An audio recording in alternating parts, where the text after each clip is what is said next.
ಗಿರಿನಂದಿನಿ ತಟಸುರದ್ರುಮಾಲಂಬಿನಿ ಮದೀಯಮತಿಚುಂಬಿನಿ ಭವತು copy Kadambini ಪರಸ್ಪರತಪಸ್ಸಂಪತ್ಫಲಾಯಿತ ಪರಸ್ಪರೌ ಪ್ರಪಂಚಮಾತಾಪಿತರೌ ಪ್ರಾಂಚೌ ಜಾಯಾಪತೀಸ್ತು ಮಹಾ ಯಾ ದುಗ್ಧಾಪಿ ನ ದುಗ್ಧೇವ ಕವಿದೋಗ್ಧೃಭಿರನ್ವಹಂ ಹೃದಿ ನಃ ಸನ್ನಿಧತ್ತಾಂ ಸಾ ಸೂಕ್ತಿಧೇನುಃ ಸರಸ್ವತೀ. ಶ್ರೀ ಗುರುಭ್ಯೋ ನಮಃ. ಇಂದು ಪ್ರಬೋಧ ಪರ್ವ ಎನ್ನುವ ಕಾರ್ಯಕ್ರಮದ ಅಡಿಯಲ್ಲಿ ನಿನ್ನೆಯಿಂದ ಹಲವಾರು ಉಪನ್ಯಾಸಗಳು ಇಲ್ಲಿ ನಡೆದಿವೆ. ಆ ಮಾಲಿಕೆಯಲ್ಲೇ ಈ ಉಪನ್ಯಾಸವು ನಡೀತಾ ಇದೆ ಅನ್ನುವುದು ನನಗೊಂದು ಧನ್ಯತೆಯನ್ನು ತಂದಿದೆ. ಯಾಕೆಂದರೆ ಈ ಹಿಂದೆ ನಡೆದ ಉಪನ್ಯಾಸಗಳು ಅಭೂತಪೂರ್ವವಾಗಿ ಇದ್ದವು. ಆ ಮಾಲಿಕೆಯಲ್ಲಿ ನನ್ನ ಒಂದು ಸುಮವು ಸೇರಿಕೊಂಡಿದೆ ಅನ್ನುವಂತಹ ಧನ್ಯತೆ ನನಗೆ ಇದೆ. ಈ ಮಹಾಪಾಠಶಾಲೆ ನನ್ನ ಅಧ್ಯಯನ ಕಾಲದಿಂದ ಇಲ್ಲಿಯವರೆಗೂ ನನ್ನ ಜೀವನದೊಂದಿಗೆ ಬೆಸೆದುಕೊಂಡಿರುವಂತಹ ಒಂದು ಬಂಧ, ಮಧುರವಾದ ಅನುಭೂತಿ. ಅಲ್ಲಿಯೇ ಒಂದು 4 ಮಾತುಗಳನ್ನು ನೀವು ಈಗಾಗಲೇ ಹಲವಾರು ಬಾರಿ ಕೇಳಿರ್ತೀರಿ. ಆದರೂ ಕೂಡ ಇವತ್ತು ಒಂದು ಬೇರೆ ರೀತಿಯಲ್ಲಿ ಮಾತನಾಡಲಿಕ್ಕೆ ತೊಡಗಿದ್ದೇನೆ. ಈ ಕಾರ್ಯಕ್ರಮಕ್ಕೆ ಪ್ರಾಚಾರ್ಯರು ಹಾಗೂ ಅಧ್ಯಾಪಕ ವರ್ಗದವರು ಬಂದಿದ್ದಾರೆ. ಇದರಲ್ಲಿ ಪ್ರಾಚಾರ್ಯರು ನನಗೆ ತರ್ಕಶಾಸ್ತ್ರವನ್ನು 6 ವರ್ಷಗಳ ಕಾಲ ಬೋಧಿಸಿದ ಗುರುಗಳು ಹಾಗೂ ನನ್ನ ಗುರುಗಳಲ್ಲಿ ಓರ್ವರಾದ ಡಾಕ್ಟರ್ ಅಮೃತೇಶ ಆಚಾರ್ಯರು ಕೂಡ ಇಲ್ಲಿ ಉಪಸ್ಥಿತರಿದ್ದಾರೆ. ಅವರನ್ನು ವಂದಿಸಿ ಹಾಗೆ ಎಲ್ಲ ಸಹೋದ್ಯೋಗಿಗಳನ್ನು ವಂದಿಸಿ ವಿದ್ಯಾರ್ಥಿಗಳನ್ನು ಉದ್ದೇಶಿಸಿ ಈ ಕಾವ್ಯದ ಬಗ್ಗೆ, ಕುಮಾರ ಸಂಭವದ ಕುರಿತು 4 ಮಾತುಗಳನ್ನು ಆಡಲಿಕ್ಕೆ ತೊಡಗುತ್ತೇನೆ. ಬಹಳಷ್ಟು ಸಂಗತಿಗಳನ್ನು ನನ್ನ ಬಗ್ಗೆ ಹೇಳಿದರು. ಅದು ಏನಿದ್ರೂ ಕೂಡ ಭಗವಂತನ ಅನುಗ್ರಹ, ಅದರಲ್ಲಿ ಯಥಾರ್ಥ ಏನಿದೆ ಅದೆಲ್ಲವೂ ಕೂಡ ಭಗವಂತನ ಅನುಗ್ರಹ, ಗುರುಗಳ ಕಾರುಣ್ಯ, ಅಷ್ಟು ಮಾತ್ರ ಹೇಳಬಹುದು. ಅಭಿನವಗುಪ್ತ ಒಂದು ಮಾತನ್ನು ಹೇಳ್ತಾನೆ, ಊರ್ಧ್ವೋರ್ಧ್ವಮಾರುಹ್ಯ ಯದರ್ಥ ತತ್ವಂ ಧೀಃ ಪಶ್ಯತಿ ಶಾಂತಿಮವೇದಯಂತಿ ಫಲಂ ತದಾದ್ಯೈಃ ಪರಿಕಲ್ಪಿತಾನಾಂ ವಿವೇಕ ಸೋಪಾನ ಪರಂಪರಾಣಾಂ ಅಂತ. ನಮ್ಮ ಬುದ್ಧಿ ಇವತ್ತೇನಾದರೂ ಅನಾಯಾಸವಾಗಿ ಯಾವುದಾದ್ರೂ ಒಂದು ಅರ್ಥವನ್ನು ನೋಡ್ತಾ ಇದೆ ಅಂತ ಹೇಳಿದರೆ ಅದು ಹಿಂದಿನವರ ಗ್ರಂಥಗಳ, ನಮ್ಮ ಪ್ರಾಚೀನ ಪರಂಪರೆಯ ಗ್ರಂಥಗಳ ಅಧ್ಯಯನದಿಂದ ಉಂಟಾದಂತಹ ಏನು ವಿವೇಕ ಇದೆ, ಆ ವಿವೇಕ ಎನ್ನುವ ಮೆಟ್ಟಿಲುಗಳಿಂದ ಅದಾಗಿದೆ ಹೊರತು ನನ್ನದು ಅನ್ನುವಂಥದ್ದು ಅಲ್ಲಿ ಏನೂ ಇರುವುದಿಲ್ಲ ಅಂತ. ಹಾಗಾಗಿ ಅದೆಲ್ಲವೂ ಪ್ರಾಚೀನ ಪರಂಪರೆಗೆ ಅರ್ಪಿತವಾಗಿದೆ. ಕುಮಾರ ಸಂಭವ ಪ್ರತಿಭಾ ವೈಭವ ಎನ್ನುವ ಶೀರ್ಷಿಕೆ. ಕುಮಾರ ಸಂಭವವನ್ನು ಈ 1-1.5 ಗಂಟೆ ಸುಮಾರಿನಲ್ಲಿ ಹೇಳಬೇಕು ಅಂತ ಹೇಳಿದ್ದಾರೆ. ನನ್ನ ಸ್ಥಿತಿ ಹೇಗಾಗಿದೆ ಅಂತ ಹೇಳಿದರೆ, ಹಲವಾರು ಮುತ್ತು ರತ್ನಗಳು ತುಂಬಿಕೊಂಡಿರುವಂತಹ ಒಂದು ಸ್ಥಳಕ್ಕೆ ಹೋಗಿ ನಿನಗೆ ಬೇಕಿರುವಂಥದ್ದನ್ನು ಆಯ್ಕೆ ಮಾಡ್ಕೋ ಅಂಥೇಳಿ ಹೇಳಿದಾಗ ಅವನ ಪರಿಸ್ಥಿತಿ ಏನಾದೀತೋ ನನ್ನ ಪರಿಸ್ಥಿತಿಯೂ ಕೂಡ ಅದೇ ಆಗಿದೆ. ಯಾಕೆಂದರೆ ಕಾಳಿದಾಸನ ಕಾವ್ಯದಲ್ಲಿ ಯಾವ ಪದ್ಯವನ್ನು ಬಿಡಲಿ, ಯಾವ ಪದ್ಯವನ್ನು ತೆಗೆದುಕೊಳ್ಳಲಿ ಅದು ಗೊತ್ತಿಲ್ಲ. ಈ ಕ್ಷಣಕ್ಕೆ ನನ್ನ ಮನಸ್ಸಿಗೆ ಯಾವ ಪದ್ಯಗಳನ್ನು ತೆಗೆದುಕೊಳ್ಬೇಕು ಅಂತ ಕಾಣಿಸ್ತದೋ, ಕೆಲವೊಂದು ಪೂರ್ವದಲ್ಲಿ ಯೋಚಿಸಿದಂತಹ ಪದ್ಯಗಳು, ಕೆಲವೊಂದು ಅಲ್ಲಲ್ಲೇ ಅನ್ನಿಸಿ ಹೇಳುವಂತಹ ಪದ್ಯಗಳು ಇರಬಹುದು. ಅದರಿಂದ ಈ ಕಾವ್ಯವನ್ನು ವಿಚಾರ ಮಾಡಲಿಕ್ಕೆ ತೊಡಗಬಹುದು. ಮಹಾಕವಿ ಕಾಳಿದಾಸನ ಕಾವ್ಯ ಕುಮಾರ ಸಂಭವ. ಮಹಾಕವಿ ಯಾವಾಗ ಆಗ್ತಾನೆ ಅಂತ ಕೇಳಿದ್ರೆ, ಏನ ಅಸ್ಮಿನ್ ಅತಿ ವಿಚಿತ್ರ ಪರಂಪರಾವಾಹಿನಿ ಸಂಸಾರೇ ಕಾಳಿದಾಸ ಪ್ರಭೃತಯ ದ್ವಿತ್ರಾಹ ಪಂಚಶಾವ ಮಹಾಕವಯ ಇತಿ ಗಣ್ಯಂತೆ. ಇದು ಧ್ವನ್ಯಾಲೋಕದಲ್ಲಿ ಆನಂದವರ್ಧನನ ಮಾತು. ಇಷ್ಟು ದೊಡ್ಡ ಕವಿ ಸಂಸಾರ, ಆದಿಕವಿ ವಾಲ್ಮೀಕಿಯಿಂದ ಹಿಡಿದು ಈ ಕಾಲದಲ್ಲಿ ಪದ್ಯ ಮಾಡುತ್ತಿರುವ ಕವಿಗಳವರೆಗೆ ಏನು ದೊಡ್ಡ ಕವಿಗಳ ಪರಂಪರೆ ಇದೆ, ಅದರಲ್ಲಿ ಕಾಳಿದಾಸನಂತಹ ಕವಿಗಳು ಎಷ್ಟು ಜನ ಸಿಗಬಹುದು ಅಥವಾ ಮಹಾಕವಿಗಳು ಅಂತ ಯಾರನ್ನು ಕರೀಬಹುದು ಅಂತ ಹೇಳಿದರೆ ಕಾಳಿದಾಸ ಪ್ರಭೃತಯ, ಅವನು ಒಂದೇ ಹೆಸರನ್ನು ಹೇಳಿದ್ದು, ಮತ್ತೆ ಇನ್ನಿತರ ಅಂತ ಹೇಳಿದ್ದಾನೆ. ಕಾಳಿದಾಸನೇ ಮೊದಲಾದಂತಹ ದ್ವಿತ್ರಾಹ, ಒಂದು 2-3 ಜನರು ಸಿಗಬಹುದು ಅಂತಹ ಕವಿಗಳು. ಇಲ್ಲ ನಾವು ಮಹಾಕವಿಗಳು ಅಂತ ಯಾರಾದರೂ ಹೇಳುವುದಿದ್ರೆ ಪಂಚಶಾವ ಅಂತಹ ಕಾವ್ಯವನ್ನು ಪರೀಕ್ಷೆ ಮಾಡಿ ಅದರಲ್ಲಿ ಅಂತಹ ಸತ್ವ ಇದ್ದರೆ ಒಪ್ಪೋಣ. 5-6 ಜನ ಸಿಕ್ಕಿಯಾರು, ಅದಕ್ಕಿಂತ ಹೆಚ್ಚಿಗೆ ಯಾರೂ ಕೂಡ ಮಹಾಕವಿಗಳು ಈ ಕವಿ ಪರಂಪರೆಯಲ್ಲಿ ನಮಗೆ ಸಿಗಲಾರರು. ಅಂತಹ ಮಹಾಕವಿ ಕಾಳಿದಾಸ. ಕುಮಾರ ಸಂಭವದಲ್ಲಿ ಶಿವಪಾರ್ವತಿಯರ ವಿವಾಹ ವೃತ್ತಾಂತವನ್ನು ಹಾಗೂ ಕುಮಾರಸ್ವಾಮಿಯ ಸುಬ್ರಹ್ಮಣ್ಯನ ಸಂಭವವನ್ನು ಇಲ್ಲಿ ಕಾಣಬಹುದು. ಇದರ ಬಗ್ಗೆ ವಿಮರ್ಶಕರಲ್ಲಿ ಹಲವಾರು ಮತಭೇದಗಳಿವೆ.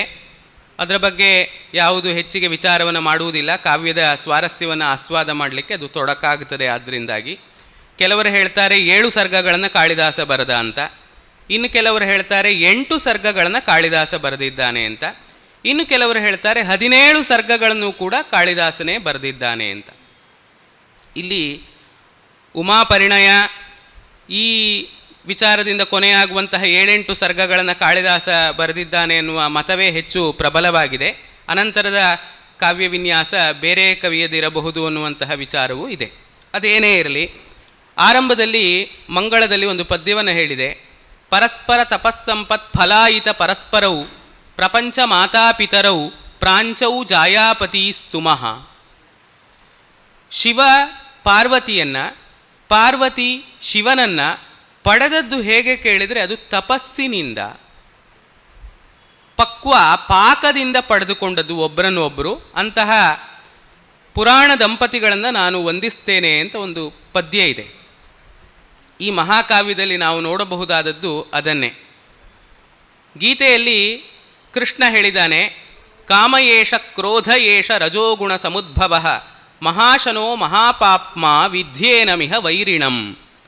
ಕಾಮವನ್ನು ಅರಿಷಡ್ವರ್ಗದಲ್ಲಿ ಒಂದಾಗಿ ಹೇಳಿದ್ದಾನೆ ಕೃಷ್ಣ. ಅದೇ ಕೃಷ್ಣ ಧರ್ಮಾವಿರುದ್ಧೋ ಭೂತೇಷು ಕಾಮೋಸ್ಮಿ ಭರತರ್ಷಭ ಅಂತ ಕೂಡ ಹೇಳಿದ್ದಾನೆ. ಪುರುಷಾರ್ಥಗಳಲ್ಲಿ ಒಂದಾಗಿ ಕಾಮಕ್ಕೆ ಸ್ಥಾನವನ್ನು ಕಲ್ಪಿಸಿದ್ದಾರೆ ನಮ್ಮ ಸಂಸ್ಕೃತಿಯಲ್ಲಿ. ಈ 2 ರೀತಿಯಾದ ಕಾಮಗಳ ಚಿತ್ರಣವನ್ನು ನಾವು ಇದರಲ್ಲಿ ನೋಡಬಹುದು. ಅರಿಷಡ್ವರ್ಗವಾಗಿ ಹೇಗೆ ಕಾಮ ಇರುತ್ತದೆ, ಅನಂತರ ಅದು ಸಂಸ್ಕೃತವಾಗಿ ಬಂದಾಗ ಹೇಗೆ ಪುರುಷಾರ್ಥವಾದಂತಹ ಕಾಮವಾಗುತ್ತದೆ ಅನ್ನುವಂತಹ ಒಂದು ಸಾರಭೂತವಾದ ಸೂತ್ರದ ಹಿನ್ನೆಲೆಯಲ್ಲೇ ಈ ಇಡೀ ಮಹಾಕಾವ್ಯದ ಸ್ವಾರಸ್ಯ ಅಡಗಿದೆ ಅಂತ ತೋರುತ್ತದೆ. ನಮ್ಮ ಮಹಾಪಾಠಶಾಲೆಯ ಗ್ರಂಥಾಲಯದಲ್ಲಿ ಮಾನನೀಯರಾದ ಡಿ.ವಿ. ಗುಂಡಪ್ಪನವರು ಬರೆದಂತಹ ಗೀತ ಶಾಕುಂತಲ ಅನ್ನುವಂತಹ ಪುಸ್ತಕ ಅವರ ಸಹಿಯೊಂದಿಗೆ ನಮ್ಮ ಗ್ರಂಥಾಲಯದಲ್ಲಿದೆ. ಆ ಒಂದು ಗ್ರಂಥದಲ್ಲಿ ಬರುವ ಒಂದು ಮಾತು, ಪ್ರೇಮ ವಾತ್ಸಲ್ಯ ರಸಗಳು ಧರ್ಮ ಪ್ರಣಾಳಿಯಲ್ಲಿ ಹರಿದಾಗ ವ್ಯಾಮೋಹ ಪಂಕವಾಗದೆ ಪಾವನ ತೀರ್ಥಗಳಾದಾವು. ಎಷ್ಟು ಅದ್ಭುತವಾದ ಮಾತು.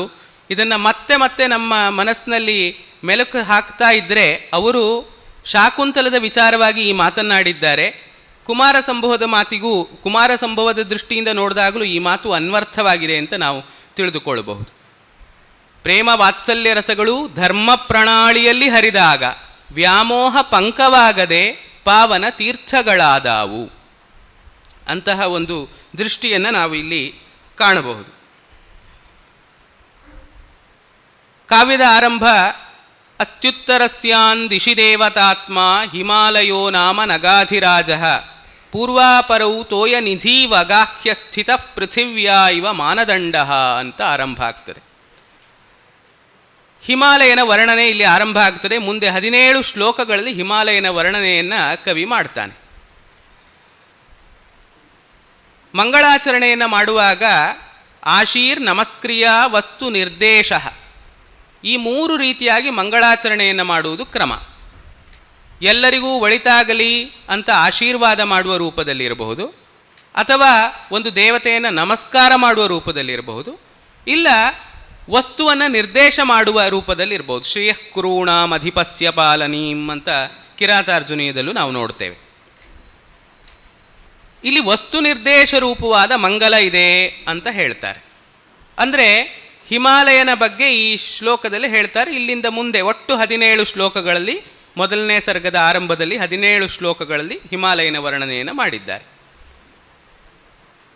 ಬರೀ ವಸ್ತು ನಿರ್ದೇಶ ರೂಪವಾದ ಮಂಗಲ ಇದೆ ಅಂತ ಹೇಳ್ತಾರೆ. ಆದರೆ ಹೇಗೆ ಶ್ರಿಯಃ ಕುರುಣಾಂ ಅಧಿಪಸ್ಯ ಪಾಲನೀಂ ಅನ್ನುವ ಪದ್ಯದಲ್ಲಿ, ಕಿರಾತಾರ್ಜುನೀಯದಲ್ಲಿ ಶ್ರಿಯಃ ಅಂತ ಲಕ್ಷ್ಮೀವಾಚಕವಾದ ಶಬ್ದ ಇದೆ, ಹಾಗಾಗಿ ಅದು ಮಂಗಲಾಚರಣೆ ಆಗ್ತದೆ ಅಂತ ಹೇಗೆ ವಿಚಾರ ಮಾಡ್ತಾರೋ, ಇಲ್ಲೂ ಒಂದು ದೃಷ್ಟಿಯಿಂದ ವಿಚಾರ ಮಾಡಿದರೆ ನಾವು ಅಸ್ತಿ ಅನ್ನುವುದು ಬಹಳ ಮಂಗಳಮಯವಾದಂತಹ ಒಂದು ಶಬ್ದ.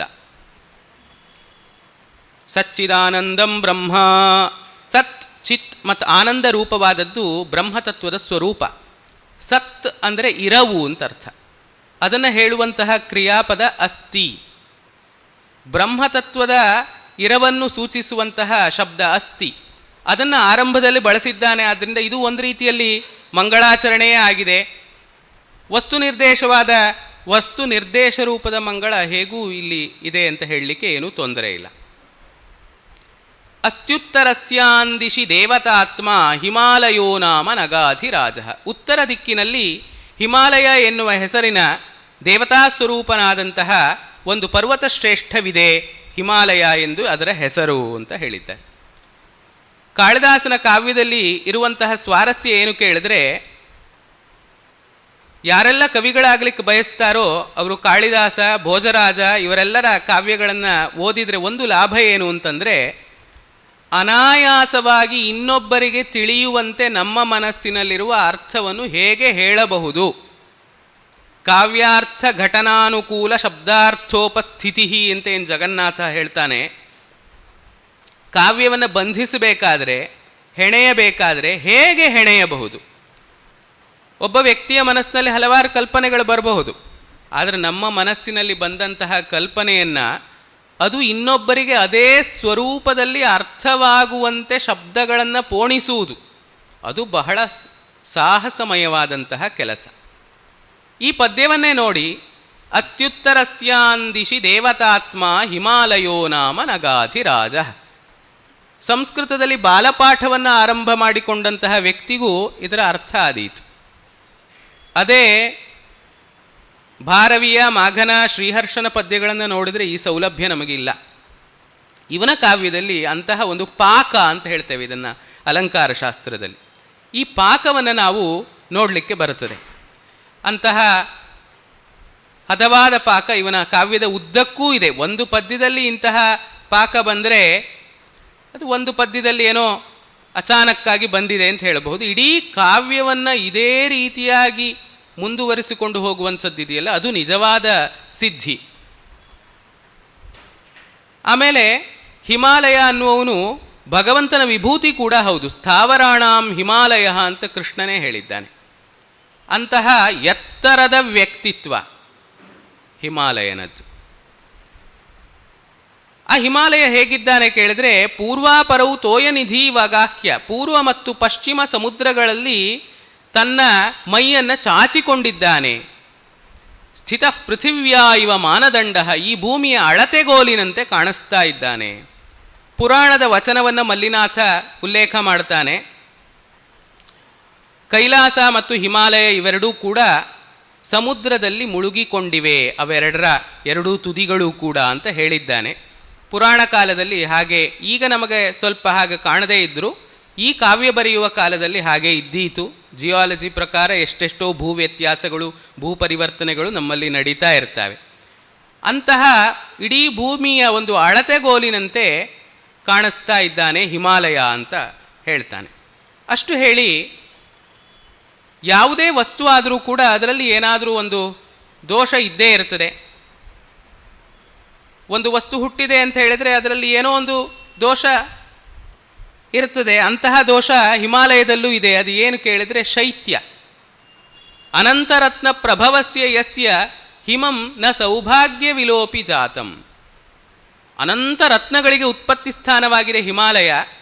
ಜಾತೌ ಜಾತೌ ಯದುತ್ಕೃಷ್ಟಂ ತದ್ರತ್ನಮಭಿಧೀಯತೆ. ಒಂದೊಂದು ವಸ್ತುವಿನ ಜಾತಿಯಲ್ಲಿಯೂ ಕೂಡ ಉತ್ಕೃಷ್ಟವಾದ ಪದಾರ್ಥ ಯಾವುದಿದೆ ಅದನ್ನು ರತ್ನ ಅಂತ ಹೇಳ್ತೇವೆ. ಮೂಲಿಕೆಗಳು ಮೂಲಿಕಾ ರತ್ನ, ಗಾಯಕರು ಗಾಯಕ ರತ್ನ, ಭಾರತದಲ್ಲಿ ಜನಿಸಿದವರು, ಭಾರತ ರತ್ನ ಅವರಲ್ಲಿ ಶ್ರೇಷ್ಠರಾದವರು.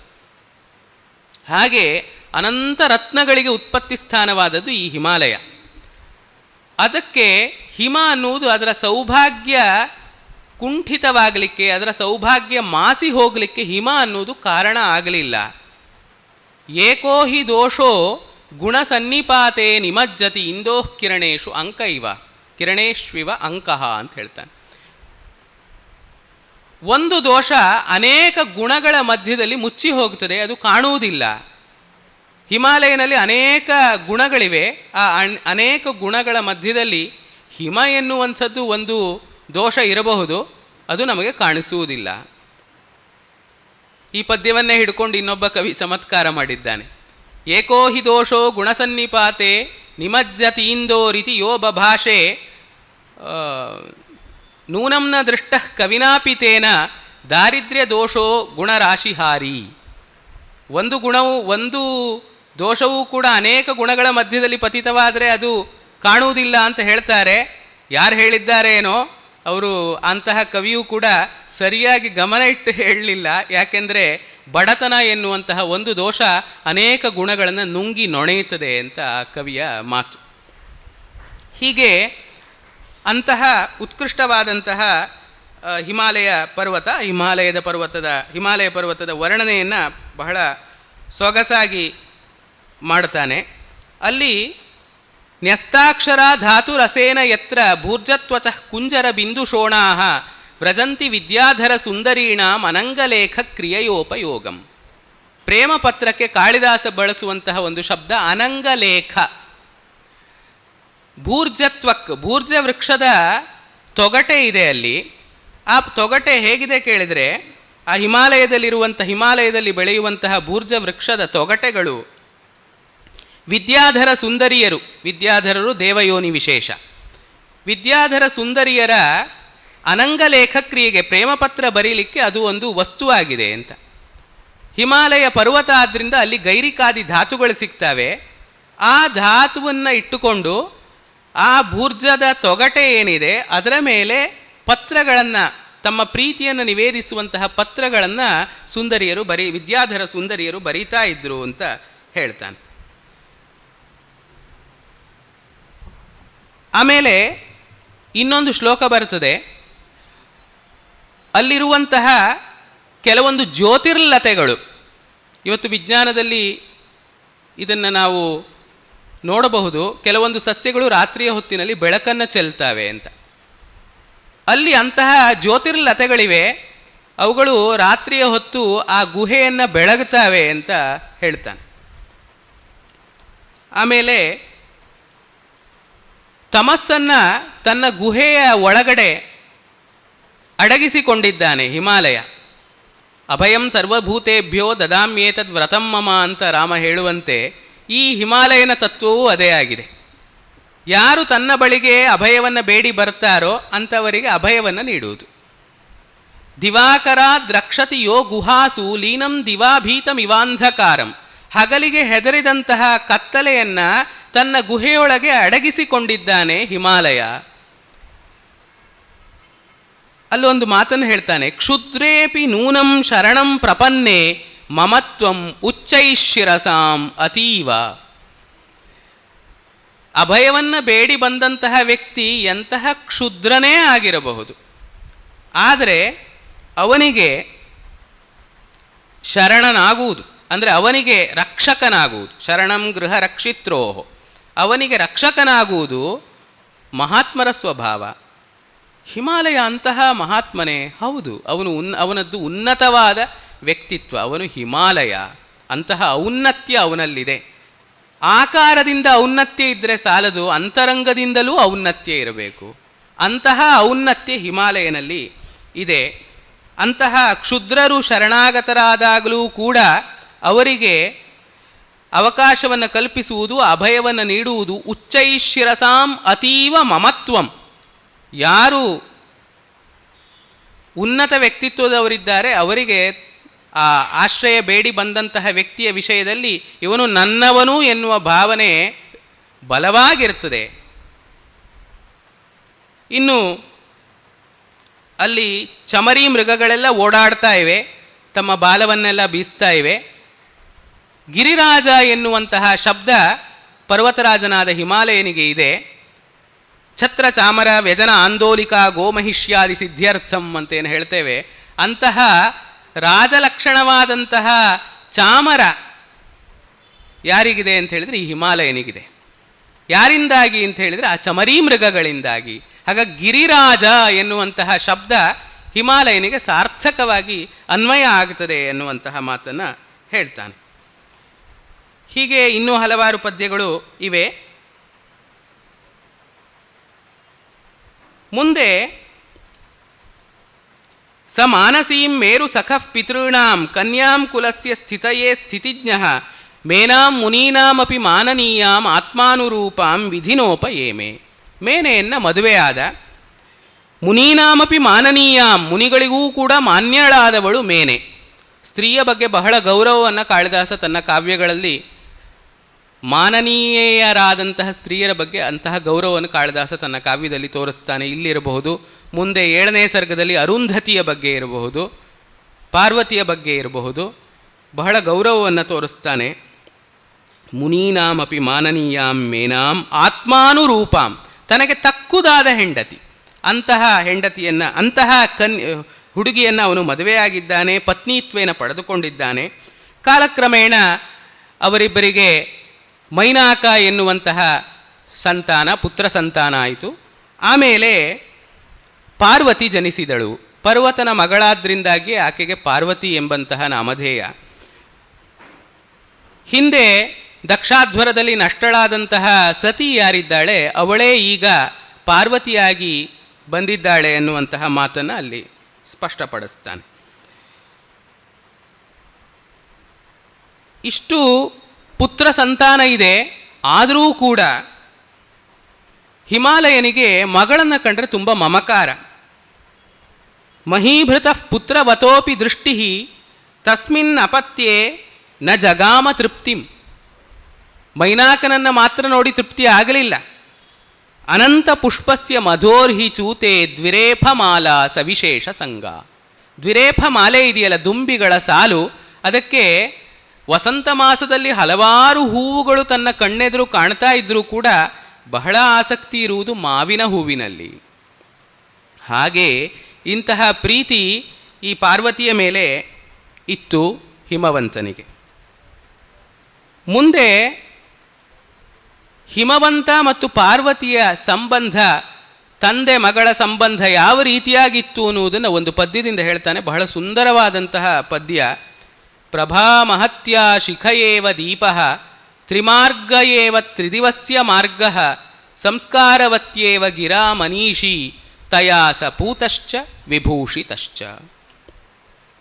ಹೇಗೆ ಚೆನ್ನಾಗಿ ಬೆಳಗುತ್ತಿರುವಂತಹ ಜ್ವಾಲೆಯಿಂದ ದೀಪ ಶೋಭಿಸುತ್ತದೋ, ಹೇಗೆ ಮೂರೂ ಮಾರ್ಗದಲ್ಲಿಯೂ ಓಡಾಡುವ ಗಂಗೆಯಿಂದ ಆ ಮೂರೂ ಮಾರ್ಗಗಳೂ ಶೋಭಿಸುತ್ತವೆಯೋ, ಸಂಸ್ಕಾರದಿಂದ ಕೂಡಿದ ಮಾತಿನಿಂದ ಹೇಗೆ ಬುದ್ಧಿವಂತನು ಶೋಭಿಸುತ್ತಾನೋ ಆ ರೀತಿಯಾಗಿ ತಯಾ ಸಪೂತಶ್ಚ ವಿಭೂಷಿತಶ್ಚ, ಆಕೆಯಿಂದ ಆತನಿಗೆ ಒಂದು ಪಾವಿತ್ರ್ಯ ಉಂಟಾಗಿದೆ, ಆಕೆಯಿಂದ ಆತನಿಗೆ ಒಂದು ಭೂಷಣ ಉಂಟಾಗಿದೆ. ಎರಡು ಹೇಳಿದ್ದಾನೆ. ತಯಾ ಸಪೂತಶ್ಚ ವಿಭೂಷಿತಶ್ಚ. ಇದು ಎಲ್ಲ ಕಡೆಯೂ ಅನ್ವಯ. ಜ್ವಾಲೆ ಹೆಚ್ಚಾಗಿರುವಂತಹ ಶಿಖೆಯಿಂದ ದೀಪ ಅದು ಮಾನನೀಯವಾಗ್ತದೆ, ಪೂತವಾಗ್ತದೆ, ಪವಿತ್ರ. ಆರಿ ಹೋಗ್ತಾ ಇರುವ ದೀಪವನ್ನು ಯಾರೂ ಶಂಸನ ಮಾಡುವುದಿಲ್ಲ. ಉರಿ ಚೆನ್ನಾಗಿ ಉರಿಯುತ್ತಿರುವಂತಹ ದೀಪ, ಆರಿ ಹೋಗುವ ಮುನ್ನ ಜೋರಾಗಿ ಉರಿಯುವ ದೀಪ ಅಲ್ಲ, ಆಗ ಹತ್ತಿಸಿ ಇಟ್ಟು ಚೆನ್ನಾಗಿ ಉರಿಯುತ್ತಿರುವಂತಹ ದೀಪ. ಮತ್ತೆ ಗಂಗೆ ವಿಚಾರ ಹೇಳಿದ್ದ ನೋಡಿ. ಅಲ್ಲಿ ತಂದಂತಹ ಎಲ್ಲ ಉಪಮೆಗಳು ಅಷ್ಟು ಸುಂದರವಾಗಿವೆ. ಆ ಪಾವಿತ್ರ್ಯವನ್ನು ಚೆನ್ನಾಗಿ ತೋರಿಸಿಕೊಡುವಂತೆ ಇದೆ. ದೀಪ ಮಂಗಳಮಯವಾದ ಪದಾರ್ಥ. ಗಂಗೆ ಎಂತಹ ಮಂಗಳಮಯಿ ಎನ್ನುವುದನ್ನು ನಮಗೆ ಹೇಳಬೇಕಾಗಿಯೇ ಇಲ್ಲ ಭಾರತೀಯರಿಗೆ.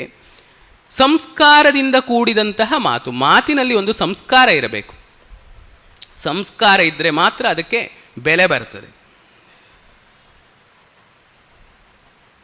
ಇಂತಹ ಪಾರ್ವತಿ ಅವಳು ಎಲ್ಲರಂತೆ ಸಣ್ಣ ಮಕ್ಕಳು ಹೇಗೆ ಆಟ ಆಡಿ ಬೆಳೆಯುತ್ತಾರೋ ಅದೇ ರೀತಿ ಅವಳು ಆಟ ಆಡಿ ಬೆಳೆದಳು. ಹೇಗೆ ಗೊಂಬೆಗಳನ್ನು ಇಟ್ಟುಕೊಂಡು ಮಕ್ಕಳು ಆಟ ಆಡ್ತಾರೋ ಹಾಗೆ ಇವಳು ಗಂಗಾ ನದಿಯ ತೀರದಲ್ಲಿ ಕೃತ್ರಿಮ ಪುತ್ರಕೈಶ್ಚ ಸಣ್ಣ ಸಣ್ಣ ಗೊಂಬೆಗಳನ್ನೇ ಮಕ್ಕಳನ್ನಾಗಿ ಮಾಡಿಕೊಂಡು ಅವುಗಳ ಜೊತೆಗೆ ಎಲ್ಲ ಆಟ ಆಡ್ತಾ ಇದ್ದಳು ಅನ್ನುವುದನ್ನೆಲ್ಲ ಹೇಳ್ತಾನೆ ಕವಿ. ಇನ್ನು ಆಕೆ ಯೌವನಕ್ಕೆ ಕಾಲಿಟ್ಟಳು. ಯೌವನಕ್ಕೆ ಕಾಲಿಟ್ಟ ಮೇಲೆ ಆಕೆಯನ್ನು ಸುಮಾರಷ್ಟು ಪದ್ಯಗಳಿಂದ ಮೊದಲನೇ ಸರ್ಗದಲ್ಲಿ ವರ್ಣನೆ ಮಾಡಿದ್ದಾನೆ. ಎಲ್ಲ ಪದ್ಯವನ್ನು ಹೇಳುವುದಿಲ್ಲ, ಒಂದೆರಡು ಪದ್ಯಗಳನ್ನು ಹೇಳ್ತೇನೆ, ಮುಂದಿನ ಕಥಾಭಾಗಕ್ಕೆ ಹೋಗಬೇಕು. ಸಾ ರಾಜಹಂಸೈರಿವ ಸನ್ನತಾಂಗಿ ಗತೇಷು ಲೀಲಾಂಚಿತ ವಿಕ್ರಮೇಶು ವ್ಯನೀಯತ ಪ್ರತ್ಯುಪದೇಶ ಲುಬ್ಧೈರಾದಿತ್ಸುಭಿರ್ನೂಪುರ ಶಿಂಜಿತಾನಿ. ಅವಳು ನಡ್ಕೊಂಡು ಹೋಗ್ತಾ ಇರಬೇಕಾದ್ರೆ ಅವಳ ಜೊತೆಗೆ ಹಂಸಗಳು ನಡ್ಕೊಂಡು ಹೋಗ್ತಾ ಇವೆ. ರಾಜಹಂಸೈರಿವ ಸನ್ನತಾಂಗಿ ಗತೇಶು ಲೀಲಾಂಚಿತ ವಿಕ್ರಮೇಶು. ಈ ವಿದ್ಯೆ, ಈ ಪದ್ಯದ ವ್ಯಾಖ್ಯಾನ ಮಾಡುವಾಗ ಮಲ್ಲಿನಾಥ ಒಂದು ಮಾತನ್ನು ಹೇಳ್ತಾನೆ.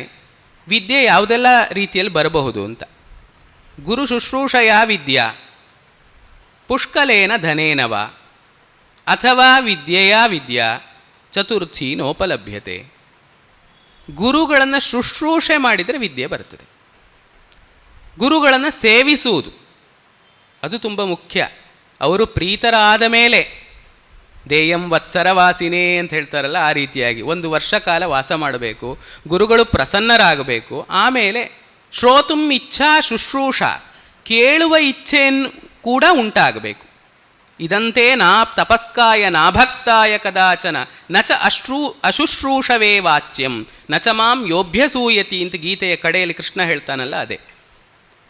ಕೇಳುವ ಇಚ್ಛೆ ಇರಬೇಕು, ಇಚ್ಛೆ ಇಲ್ಲದೆ ಹೇಳಬಾರ್ದು. ಒಂದು ಗುರು ಶುಶ್ರೂಷೆಯಿಂದ ವಿದ್ಯೆ, ಇನ್ನೊಂದು ಪುಷ್ಕಳ ಧನದಿಂದ ವಿದ್ಯೆ. ಅಂದರೆ ಹಣ ಕೊಟ್ಟು ಕೂಡಲೇ ವಿದ್ಯೆ ಬರುವುದಿಲ್ಲ. ಗುರುವಿಗೆ ಆತನಿಗೆ ಬೇಕಾದಂತಹ ಸವಲತ್ತನ್ನು ಕಲ್ಪಿಸಿದಾಗ ಆತ ತನ್ನಲ್ಲಿರುವ ವಿದ್ಯೆಯನ್ನು ಧಾರೆ ಎರೆಯುವಂಥದ್ದು. ಈ ರೀತಿಯಾದ ಒಂದು ವ್ಯವಸ್ಥೆಯೂ ಇದೆ. ಇನ್ನೊಂದು ಕ್ರಮ ಹೇಗೆ ಕೇಳಿದರೆ, ಅಥವಾ ವಿದ್ಯೆಯ ವಿದ್ಯಾ, ನನಗೆ ಸಂಸ್ಕೃತ ಗೊತ್ತಿದೆ, ನಾನು ಅದನ್ನು ನಿನಗೆ ಹೇಳಿಕೊಡ್ತೇನೆ. ನಿನಗೆ ಸಂಗೀತ ಗೊತ್ತಿದೆ ಅಥವಾ ನಿನಗೆ ವೇದ ಗೊತ್ತಿದೆ, ಅದನ್ನು ನನಗೆ ಹೇಳಿಕೊಡು. ಇದು ಒಂದು ವ್ಯವಸ್ಥೆ. ಹೀಗೆ ಪಾರ್ವತಿ ಮತ್ತು ಹಂಸ ಇವರಿಬ್ಬರ ನಡುವೆ ಒಂದು ವ್ಯವಸ್ಥೆ ಇತ್ತಂತೆ. ಏನು ವ್ಯವಸ್ಥೆ ಕೇಳಿದರೆ, ಹಂಸ ಪಕ್ಷಿಗಳು ಉಲಿಯುವುದನ್ನು ಯಾವುದರಿಂದ ಕಲ್ತಿವೆ ಅಂದರೆ ಪಾರ್ವತಿಯ ಗೆಜ್ಜೆಗಳಿಂದ ಕಲ್ತಿವೆ. ಅದಕ್ಕೆ ಪ್ರತಿಯಾಗಿ ಏನು ಕಲಿಸುವುದು ಕೇಳಿದರೆ, ನಡೆಯುವುದು ಹೇಗೆ ಅಂತ ಹಂಸಗಳು ಪಾರ್ವತಿಗೆ ಕಲಿಸುವುದು. ಅಥವಾ ವಿದ್ಯೆಯ ವಿದ್ಯಾ ಅಂತ ಏನು ಹೇಳಿದ್ದಾರೆ ಅದನ್ನು ಇಲ್ಲಿ ಕಾಣಬಹುದು. ಆ ರೀತಿಯಾಗಿರುವಂಥವಳು ಪಾರ್ವತಿ. ಇನ್ನು ಆಕೆ ಶಿರೀಷ ಪುಷ್ಪಕ್ಕಿಂತಲೂ ತುಂಬ ಸುಕುಮಾರಿಯಾಗಿದ್ದಾಳೆ. ಅವಳ ಬಾಹು ಅನ್ನುವುದು ಶಿರೀಷ ಪುಷ್ಪಕ್ಕಿಂತಲೂ ಸುಕುಮಾರವಾಗಿದೆ. ಪರಾಜಿತೇನಾಪಿ ಕೃತೌ ಹರಸ್ಯ ಯೌ ಕಂಠಪಾಶೌ ಮಕರಧ್ವಜೇನ. ಪರಾಜಿತೇನಾಪಿ ಮಕರಧ್ವಜೇನ, ಸೋತು ಹೋದಂತಹ ಮನ್ಮಥನೂ ಕೂಡ ಏನು ಮಾಡಿದ, ಶಿವನ ಕುತ್ತಿಗೆ ಅವಳ ಬಾಹುಲತೆಯಿಂದ ಬದ್ಧವಾಗುವಂತೆ ಮಾಡಿದ. ಯಾರಾದರೂ ನಮಗೆ ಕೆಟ್ಟದ್ದು ಮಾಡಿದರೆ ಅವರಿಗೆ ಪ್ರತೀಕಾರ ಮಾಡಬೇಕು ಅನ್ನೋ ಬುದ್ಧಿ ಸ್ವಲ್ಪ ಮಾನವ ಸಹಜವಾಗಿ ಇರುತ್ತದೆ. ಮುಂದೆ ಮನ್ಮಥ ದಾಹ ಆಗಲಿಕ್ಕಿದೆ. ಆ ಪರಾಜಿತನಾದ ಸೋತು ಹೋದ ಮನ್ಮಥನೂ ಕೂಡ ಮುಂದೇನು ಮಾಡ್ತಾನೆ ಅಂತ ಹೇಳಿದರೆ, ಪಾರ್ವತಿಯ ಬಾಹುಲತೆ ಎನ್ನುವುದು ಶಿವನ ಕಂಠ ಪ್ರದೇಶದಲ್ಲಿ ಬಿಗಿಯಾಗಿ ಕಟ್ಟಲ್ಪಡುವಂತೆ ಮಾಡಿದ್ದಾನೆ. ಕುತ್ತಿಗೆಗೆ ಹಗ್ಗ ಹಾಕುವುದು ಅಂತ ನಾವೇನು ಹೇಳ್ತೇವೆ, ಅದೇ ಇದು. ಆ ರೀತಿಯಾದಂತಹ ಒಂದು ವರ್ಣನೆ, ಸುಂದರವಾದಂತಹ ವರ್ಣನೆ. ಲಕ್ಷ್ಮಿ ಎಲ್ಲಿರ್ತಾಳೆ ಕೇಳಿದರೆ, ಚಂದ್ರನಲ್ಲಿ ಲಕ್ಷ್ಮಿ ಇದ್ದಾಳೆ, ಕಾಂತಿ ಇದೆ. ಪದ್ಮದಲ್ಲಿಯೂ ಕೂಡ ಲಕ್ಷ್ಮಿ ನೆಲೆಸ್ತಾಳೆ. ಚಂದ್ರ ರಾತ್ರಿಯಲ್ಲಿ ಉದಯಿಸ್ತಾನೆ, ಪದ್ಮ ಹಗಲಿನಲ್ಲೇ ಅರಳುತ್ತದೆ. ಲಕ್ಷ್ಮಿಗೆ ಏನು ಕೇಳಿದರೆ, ಚಂದ್ರಂಗತ ಪದ್ಮಗುಣಾನ್ನ ಭುಂಕ್ತೆ, ಪದ್ಮಾಶ್ರಿತ ಚಾಂದ್ರಮಸೀಂ ಅಭಿಖ್ಯಾಂ ನ ಭುಂಕ್ತೆ. ಪದ್ಮದಲ್ಲಿದ್ದರೆ ಚಂದ್ರನ ಗುಣಗಳು ಸಿಗೋದಿಲ್ಲ, ಚಂದ್ರನಲ್ಲಿದ್ದರೆ ಪದ್ಮದ ಗುಣಗಳು ಸಿಗುವುದಿಲ್ಲ. ಉಮಾಮುಖಂತು ಪ್ರತಿಪದ್ಯ ಲೋಲ ದ್ವಿಸಂಶಯಾಂ ಪ್ರೀತಿಮವಾಪ ಲಕ್ಷ್ಮಿ. ಪಾರ್ವತಿಯ ಮುಖದಲ್ಲಿ ಆ ಲಕ್ಷ್ಮಿ ನೆಲೆಯಾಗಿದ್ದಾಳೆ. ಅಲ್ಲಿ ನೆಲೆಯಾಗಿ ಆಕೆ ಒಂದು ಕಡೆ ನೆಲೆಸಿದಾಗ ಇನ್ನೊಂದು ಕಡೆ ಸಿಗದೇ ಇದ್ದಂತಹ ಸೌಭಾಗ್ಯ ಆನಂದ ಎಲ್ಲವನ್ನು ಪಡೆದುಕೊಂಡಳು ಅಂತ ಆಕೆಯ ಮುಖವನ್ನು ವರ್ಣನೆ ಮಾಡ್ತಾನೆ. ಹೀಗೆ ವರ್ಣನೆ ಮಾಡ್ತಾ ಮುಂದೆ ದಕ್ಷಾಧ್ವರದ ವಿಷಯವನ್ನು ಹೇಳಿ ಸತಿಯ ವಿಷಯವನ್ನು ಉಲ್ಲೇಖ ಮಾಡ್ತಾನೆ. ಉಲ್ಲೇಖ ಮಾಡಿ ಸತೀನಾಶ ಆದ ಮೇಲೆ ಶಿವ ಏನು ಮಾಡ್ತಾ ಇದ್ದ ಅಂದರೆ ತದಾ ಪ್ರಭೃತ್ಯೇವ ವಿಮುಕ್ತ ಸಂಗ ಪತಿಃ ಪಶೂನಾಂ ಅಪರಿಗ್ರಹೋಭೂತ್. ಅಲ್ಲಿಂದ ಆರಂಭಿಸಿ ಶಿವ ಅಪರಿಗ್ರಹನಾಗಿದ್ದ. ಯಾರ ಜೊತೆಗೂ ಸೇರ್ತಾ ಇರಲಿಲ್ಲ, ಯಾರಿಂದ ಏನನ್ನೂ ತೆಗೆದುಕೊಳ್ತಾ ಇರಲಿಲ್ಲ, ಏಕಾಂಗಿಯಾಗಿ ವಾಸ ಮಾಡ್ತಾ ಇದ್ದ, ತಪಸ್ಸನ್ನು ಮಾಡ್ತಾ ಇದ್ದ. ಒಂದು ಸಲ ಹಿಮಾಲಯನ ಬಳಿಗೆ ನಾರದರು ಬಂದು ಹೇಳ್ತಾರೆ, ನಿನ್ನ ಮಗಳು ಒಂದು ಕಾಲದಲ್ಲಿ ಶಿವನ ಸತಿಯಾಗುವವಳು ಅನ್ನುವಂತಹ ಮಾತನ್ನು ನಾರದ ಹಿಮಾಲಯನಿಗೆ ಹೇಳ್ತಾನೆ. ಪ್ರೇಮ್ಣ ಶರೀರಾರ್ಧ ಹರಾಂ ಹರಸ್ಯ, ಪ್ರೀತಿಯಿಂದ ಶಿವನ ಅರ್ಧ ಶರೀರವನ್ನೇ ಅಪಹಾರ ಮಾಡುವವಳಾಗ್ತಾಳೆ ನಿನ್ನ ಮಗಳು ಅಂತ ನಾರದ ಹೇಳಿರ್ತಾನೆ.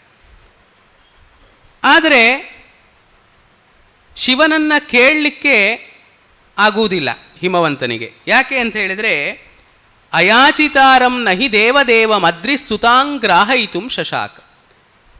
ಅವನಾಗಿ ಕನ್ಯೆಯನ್ನು ಕೇಳಿಕೊಂಡು ಬಂದಿಲ್ಲ ಶಿವ. ಆಗ ಹೇಗೆ ತನ್ನ ಮಗಳನ್ನು ಕೊಡುವುದು? ಯಾಕೆಂದರೆ ಪ್ರಸಿದ್ಧವಾದಂತಹ ಒಂದು ಪ್ರಾಚೀನ ಪದ್ಯ ಇದೆ, ಅಯಾಚಿತಾನಿ ದೇಯಾನಿ ಸರ್ವದ್ರವ್ಯಾಣಿ ಭಾರತ. ಎಲ್ಲ ದ್ರವ್ಯಗಳನ್ನು ಕೇಳದೇ ಇದ್ದರೂ ಕೊಡಬೇಕಂತೆ. ಅನ್ನಂ ವಿದ್ಯಾಚ ಕನ್ಯಾಚ ಹ್ಯನರ್ಥಿಭ್ಯೋ ನದೀಯತೆ. ಅನ್ನ, ವಿದ್ಯೆ, ಕನ್ಯೆ, ಈ ಮೂರು ವಿಚಾರಗಳನ್ನು, ಮೂರು ವಸ್ತುಗಳನ್ನು ಅಥವಾ ಮೂರನ್ನು ಕೇಳದೆ ಕೊಡಬಾರದು. ನಮ್ಮ ಹತ್ರ ಯಾವುದೋ ಒಂದು ವಸ್ತು ಹೆಚ್ಚಿಗೆ ಇದೆ. ಈಗ ಕೆಲವರಿಗೆ ನಾವು ಸ್ವಲ್ಪ ಮಾಡಿದ ಪದಾರ್ಥ ಮಿಕ್ಕಿದೆ, ಇನ್ನೊಬ್ಬರಿಗೆ ಕೊಡೋಣ, ಒಳ್ಳೆಯದೇ. ಆದರೆ ಅವರಿಗದು ಬೇಕಾಗಿದೆಯೋ ಇಲ್ವೋ ಅಂತ ನಾವು ನೋಡ್ಕೊಳ್ಬೇಕು. ಅವ್ರಿಗೆ ಬೇಡದೇ ಇದ್ದರೆ ಅವರು ಅದನ್ನು ತ್ಯಾಗ ಮಾಡ್ತಾರೆ.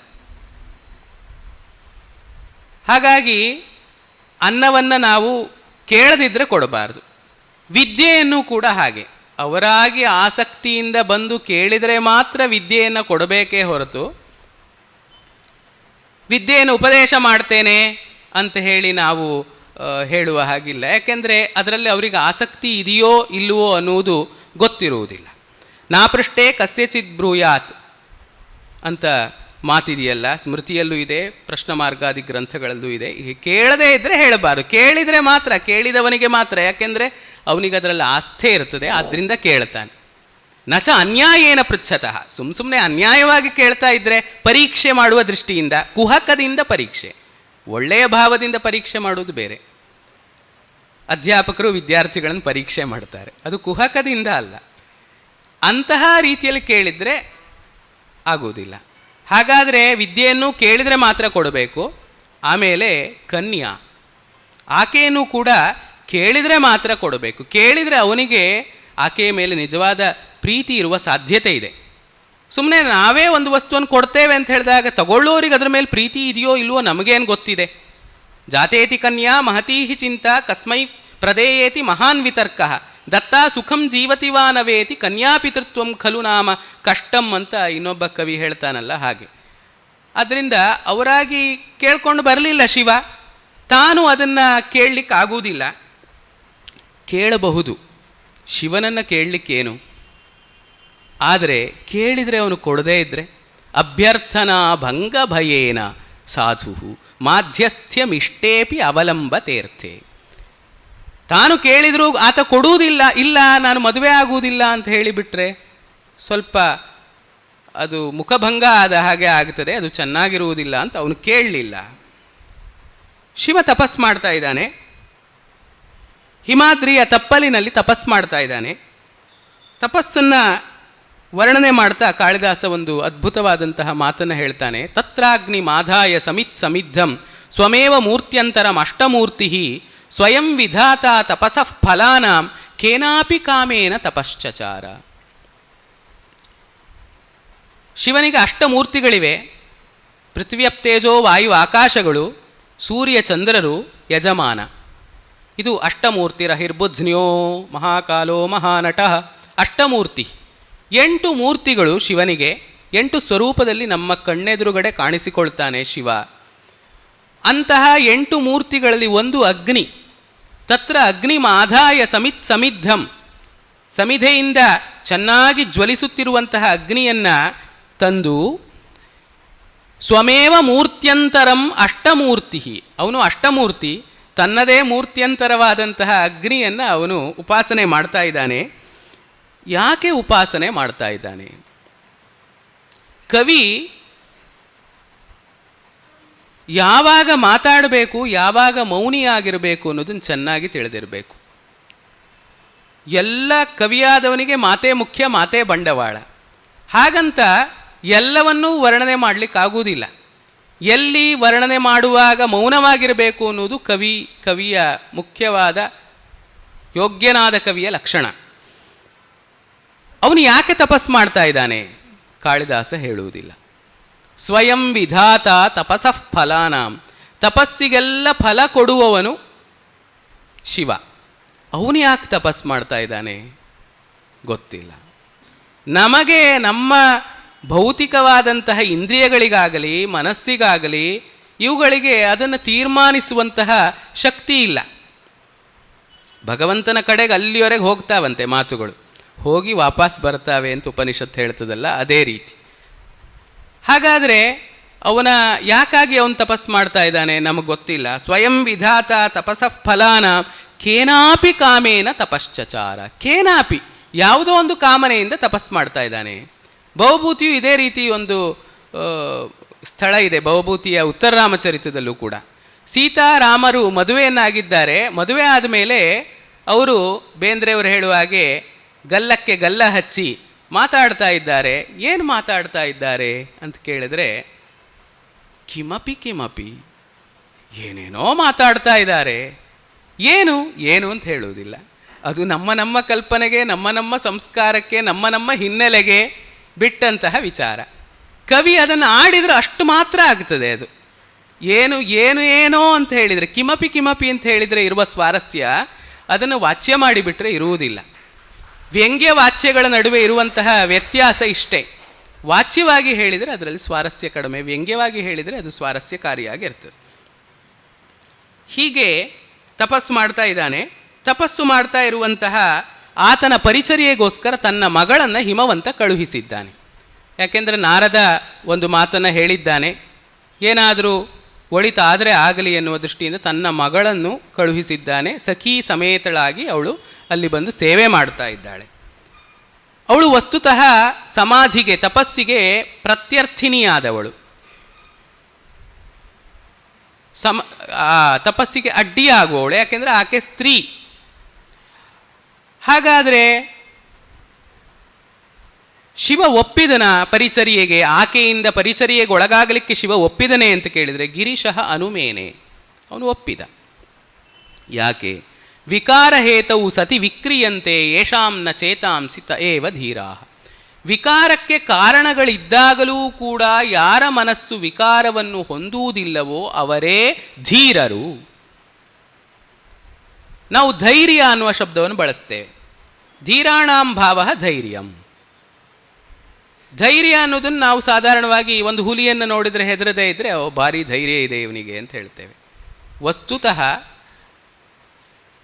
ಚಿತ್ತದಲ್ಲಿ ವಿಕಾರವನ್ನು ಉಂಟು ಮಾಡುವ ಪದಾರ್ಥಗಳು ಎದುರುಗಡೆ ಇದ್ದಾಗಲೂ ಕೂಡ ಚಿತ್ತ ವಿಕಾರವನ್ನು ಹೊಂದದೇ ಇರುವುದೇ ಧೈರ್ಯ. ಚಿತ್ತ ವಿಕಾರಕ್ಕೆ ಕಾರಣವಾಗುವ ಪದಾರ್ಥಗಳು ಹುಲಿ ಇರುವಂತೆ ಹೆಣ್ಣು, ಹೊನ್ನು, ಮಣ್ಣು ಇತ್ಯಾದಿ ಅನೇಕ ಪದಾರ್ಥಗಳು ಚಿತ್ತದ ವಿಕಾರಕ್ಕೆ ಕಾರಣವಾಗ್ತವೆ. ಆಗಲೂ ಕೂಡ ಅಚಲವಾಗಿರುವಿಕೆಯೇ ಧೈರ್ಯ.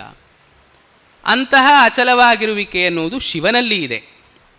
ಆದ್ದರಿಂದ ಅವನೇನು ಬೇಡ ಅಂತ ಹೇಳಲಿಲ್ಲ. ಶಿವನನ್ನು ಪರಿಚರ್ಯೆ ಮಾಡ್ತಾ ಇದ್ದಾಳೆ. ಪಾರ್ವತಿಗೆ ಆಯಾಸ ಆಗ್ತಾ ಇದೆ. ಆಕೆ ಆಯಾಸವನ್ನು ಅವಳು ಹೇಗೆ ಪರಿಹರಿಸ್ಕೊಳ್ತಾ ಇದ್ಲು ಅಂದರೆ, ಶಿವನ ತಲೆಯ ಮೇಲಿರುವಂತಹ ಅರ್ಧಚಂದ್ರನ ಅಥವಾ ಆ ಚಂದ್ರ ಕಲೆಯ ತಂಪಾದ ಕಿರಣಗಳಿಂದ ಅವಳ ಆಯಾಸ ಕಳೆದು ಹೋಗ್ತಾ ಇತ್ತಂತೆ. ಹೀಗಿರಬೇಕಾದ್ರೆ ಮುಂದೆ ತಾರಕಾಸುರನ ಉಪಟಳಕ್ಕೆ ಒಳಗಾಗಿರತಕ್ಕಂತಹ ದೇವತೆಗಳು ತುರಾಸಾಹಂ ಪುರೋಧಾಯ ಧಾಮ ಸ್ವಯಂಭುವಂ ಯಯುಹು.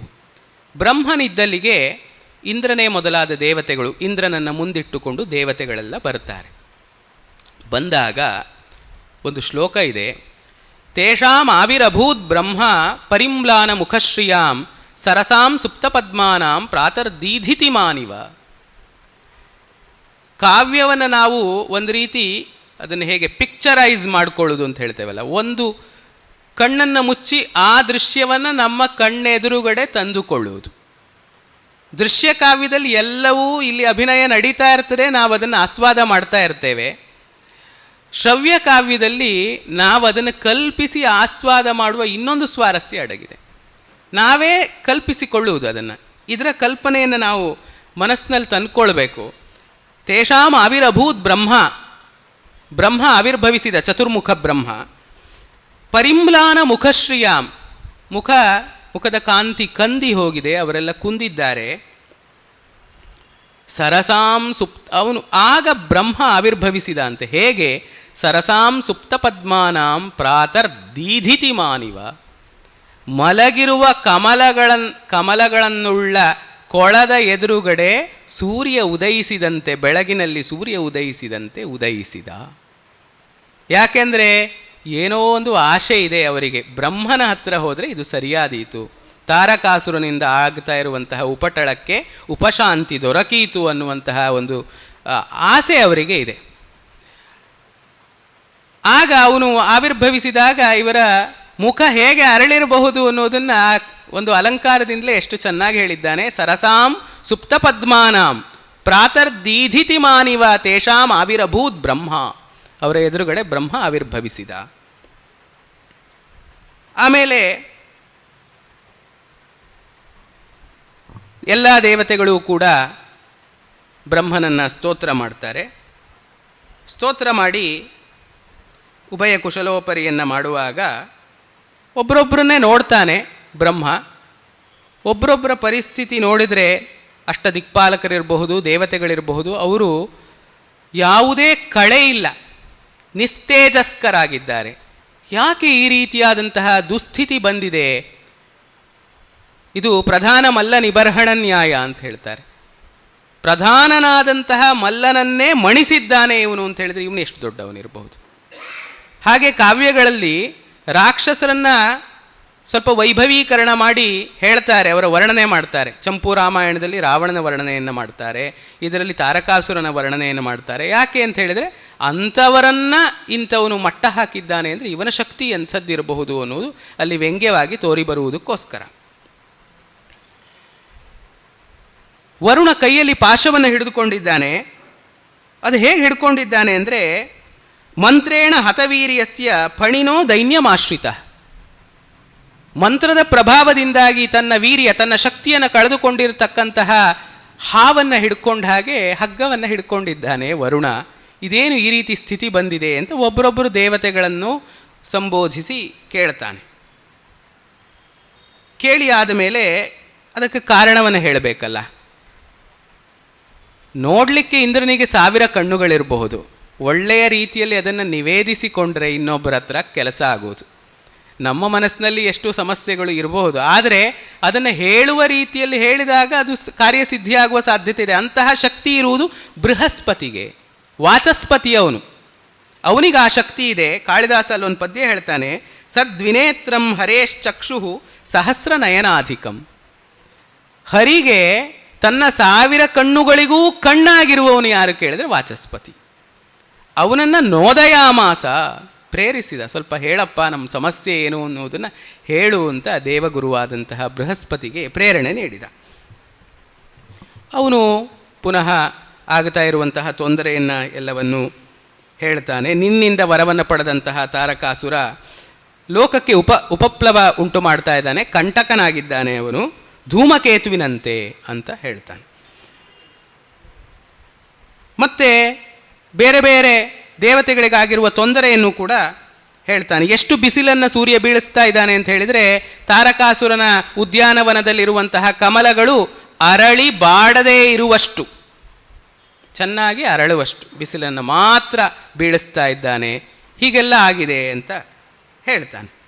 ಹೇಳಿದಾಗ ಅವನು ಹೇಳ್ತಾನೆ, ನನ್ನಿಂದಲೇ ವರವನ್ನು ಪಡೆದಿದ್ದಾನೆ ತಾರಕ, ನಾನೇ ಅವನನ್ನು ಸಾಯಿಸಲಿಕ್ಕೆ ಆಗುವುದಿಲ್ಲ.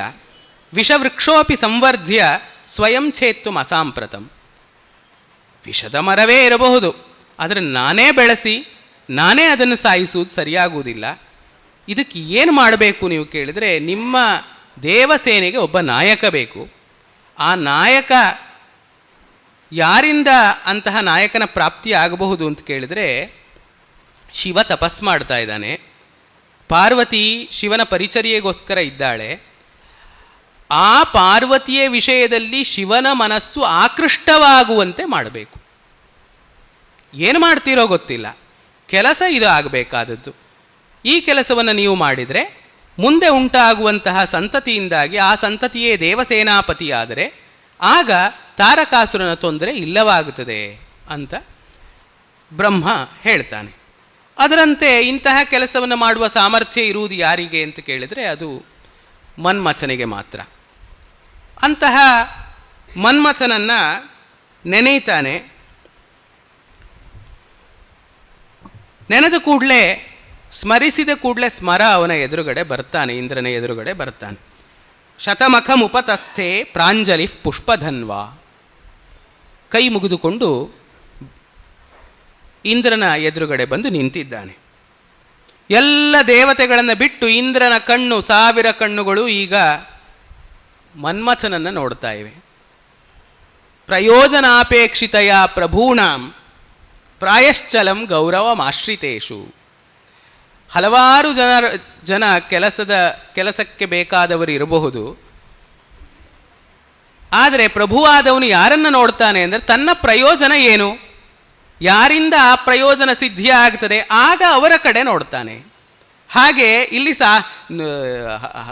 ಮುಕ್ಕೋಟಿ ದೇವತೆಗಳಿದ್ದಾರೆ, ಅವರೆಲ್ಲವರನ್ನೂ ನೋಡ್ತಾ ಇಲ್ಲ, ಅವರೆಲ್ಲರನ್ನು ಬಿಟ್ಟು ಮದನನನ್ನು ನೋಡ್ತಾ ಇದ್ದಾನೆ. ಯಾಕೆಂದರೆ ಅವನಿಂದ ಕೆಲಸ ಆಗಬೇಕಾಗಿದೆ. ಪ್ರಾಯಶ್ಚಲಂ ಗೌರವಂ ಆಶ್ರಿತೇಷು. ನೋಡಿದ ಆಗ ಅವನು ಕೇಳ್ತಾನೆ, ನನ್ನಿಂದ ಏನಾಗಬೇಕಾಗಿದೆ? ಯಾವುದಾದ್ರೂ ಸ್ತ್ರೀಯ ಮನಸ್ಸನ್ನು ಕೆಡಿಸಬೇಕಾಗಿದೆಯೇ? ಅಥವಾ ಇಂದ್ರನ ಪದವಿ ಪಡೀಬೇಕು ಅಂತ ತಪಸ್ ಮಾಡ್ತಾ ಇರುವಂತಹ ಯಾವುದಾದ್ರೂ ತಪಶ್ಚಕ್ರವರ್ತಿಯ ತಪಸ್ಸನ್ನು ಕೆಡಿಸಬೇಕಾಗಿದೆಯಾ? ಏನು ಮಾಡಬೇಕಾಗಿದೆ ಹೇಳು ಅಂತ ಹೇಳ್ತಾನೆ. ಆಗ ಅವನು ಹೇಳ್ತಾನೆ, ಈ ಅಪ್ಸರ ಸ್ತ್ರೀಯರೆಲ್ಲ ನನ್ನ ಗೂಢಚರ್ಯರು, ಅವರು ಹಿಮಾಲಯದ ತಪ್ಪಲಿನಲ್ಲೂ ಎಲ್ಲ ತಿರುಗಾಡ್ತಾ ಇರ್ತಾರೆ. ಅವರಿಂದ ಒಂದು ಸುದ್ದಿ ಸಿಕ್ಕಿದೆ ನನಗೆ. ಶಿವ ತಪಸ್ ಮಾಡ್ತಾ ಇದ್ದಾನೆ, ಆ ಶಿವನ ಪರಿಚರ್ಯೆಗೋಸ್ಕರ ಪಾರ್ವತಿ ನೇಮಿಸಲ್ಪಟ್ಟಿದ್ದು. ಪಾರ್ವತಿ ಬರ್ತಾ ಇರ್ತಾಳೆ. ಈಗ ತಾರಕಾಸುರನಿಂದ ತೊಂದರೆ ಆಗಿದೆ, ಅವನನ್ನು ಸಂಹಾರ ಮಾಡಬೇಕಾದ್ರೆ ದೇವಸೇನಾಪತಿಯಾಗಿ ಶಿವನ ಸಂತಾನ ಪ್ರಾಪ್ತಿಯಾಗಬೇಕಾಗಿದೆ. ಅದಕ್ಕೋಸ್ಕರ ಪಾರ್ವತಿಯ ವಿಷಯದಲ್ಲಿ ಶಿವನ ಮನಸ್ಸು ಆಕೃಷ್ಟವಾಗುವಂತೆ ಮಾಡಬೇಕು. ಅವನು ಮೊದಲೇ ಹೇಳಿರ್ತಾನೆ, ತವ ಪ್ರಸಾದಾತ್ ಕುಸುಮಾಯುಧೋಪಿ ಸಹಾಯಮೇಕಂ ಮಧುಮೇವ ಲಬ್ಧ್ವಾ ಕುರ್ಯಾಂ ಹರಸ್ಯಾಪಿ ಪಿನಾಕಪಾಣೇರ್ ಧೈರ್ಯಚ್ಯುತಿಂ ಕೆ ಮಮ ಧನ್ವಿನೋನ್ಯೇ. ಶಿವ ಅವನ ಆಯುಧ ಯಾವುದು ಕೇಳಿದ್ರೆ ಹೂ. ಅರವಿಂದ ಮಶೋಕಂಚ ಚೂತಂಚ ನವಮಲ್ಲಿಕಾ ನೀಲೋತ್ಪಲಂಚ ಪಂಚೈತೆ ಪಂಚಬಾಣಸ್ಯ ಸಾಯಕ.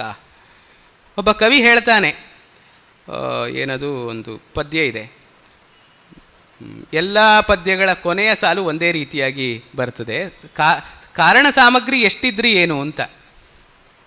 ಮನ್ಮಥನ ಹತ್ರ ಹಾಗೆ.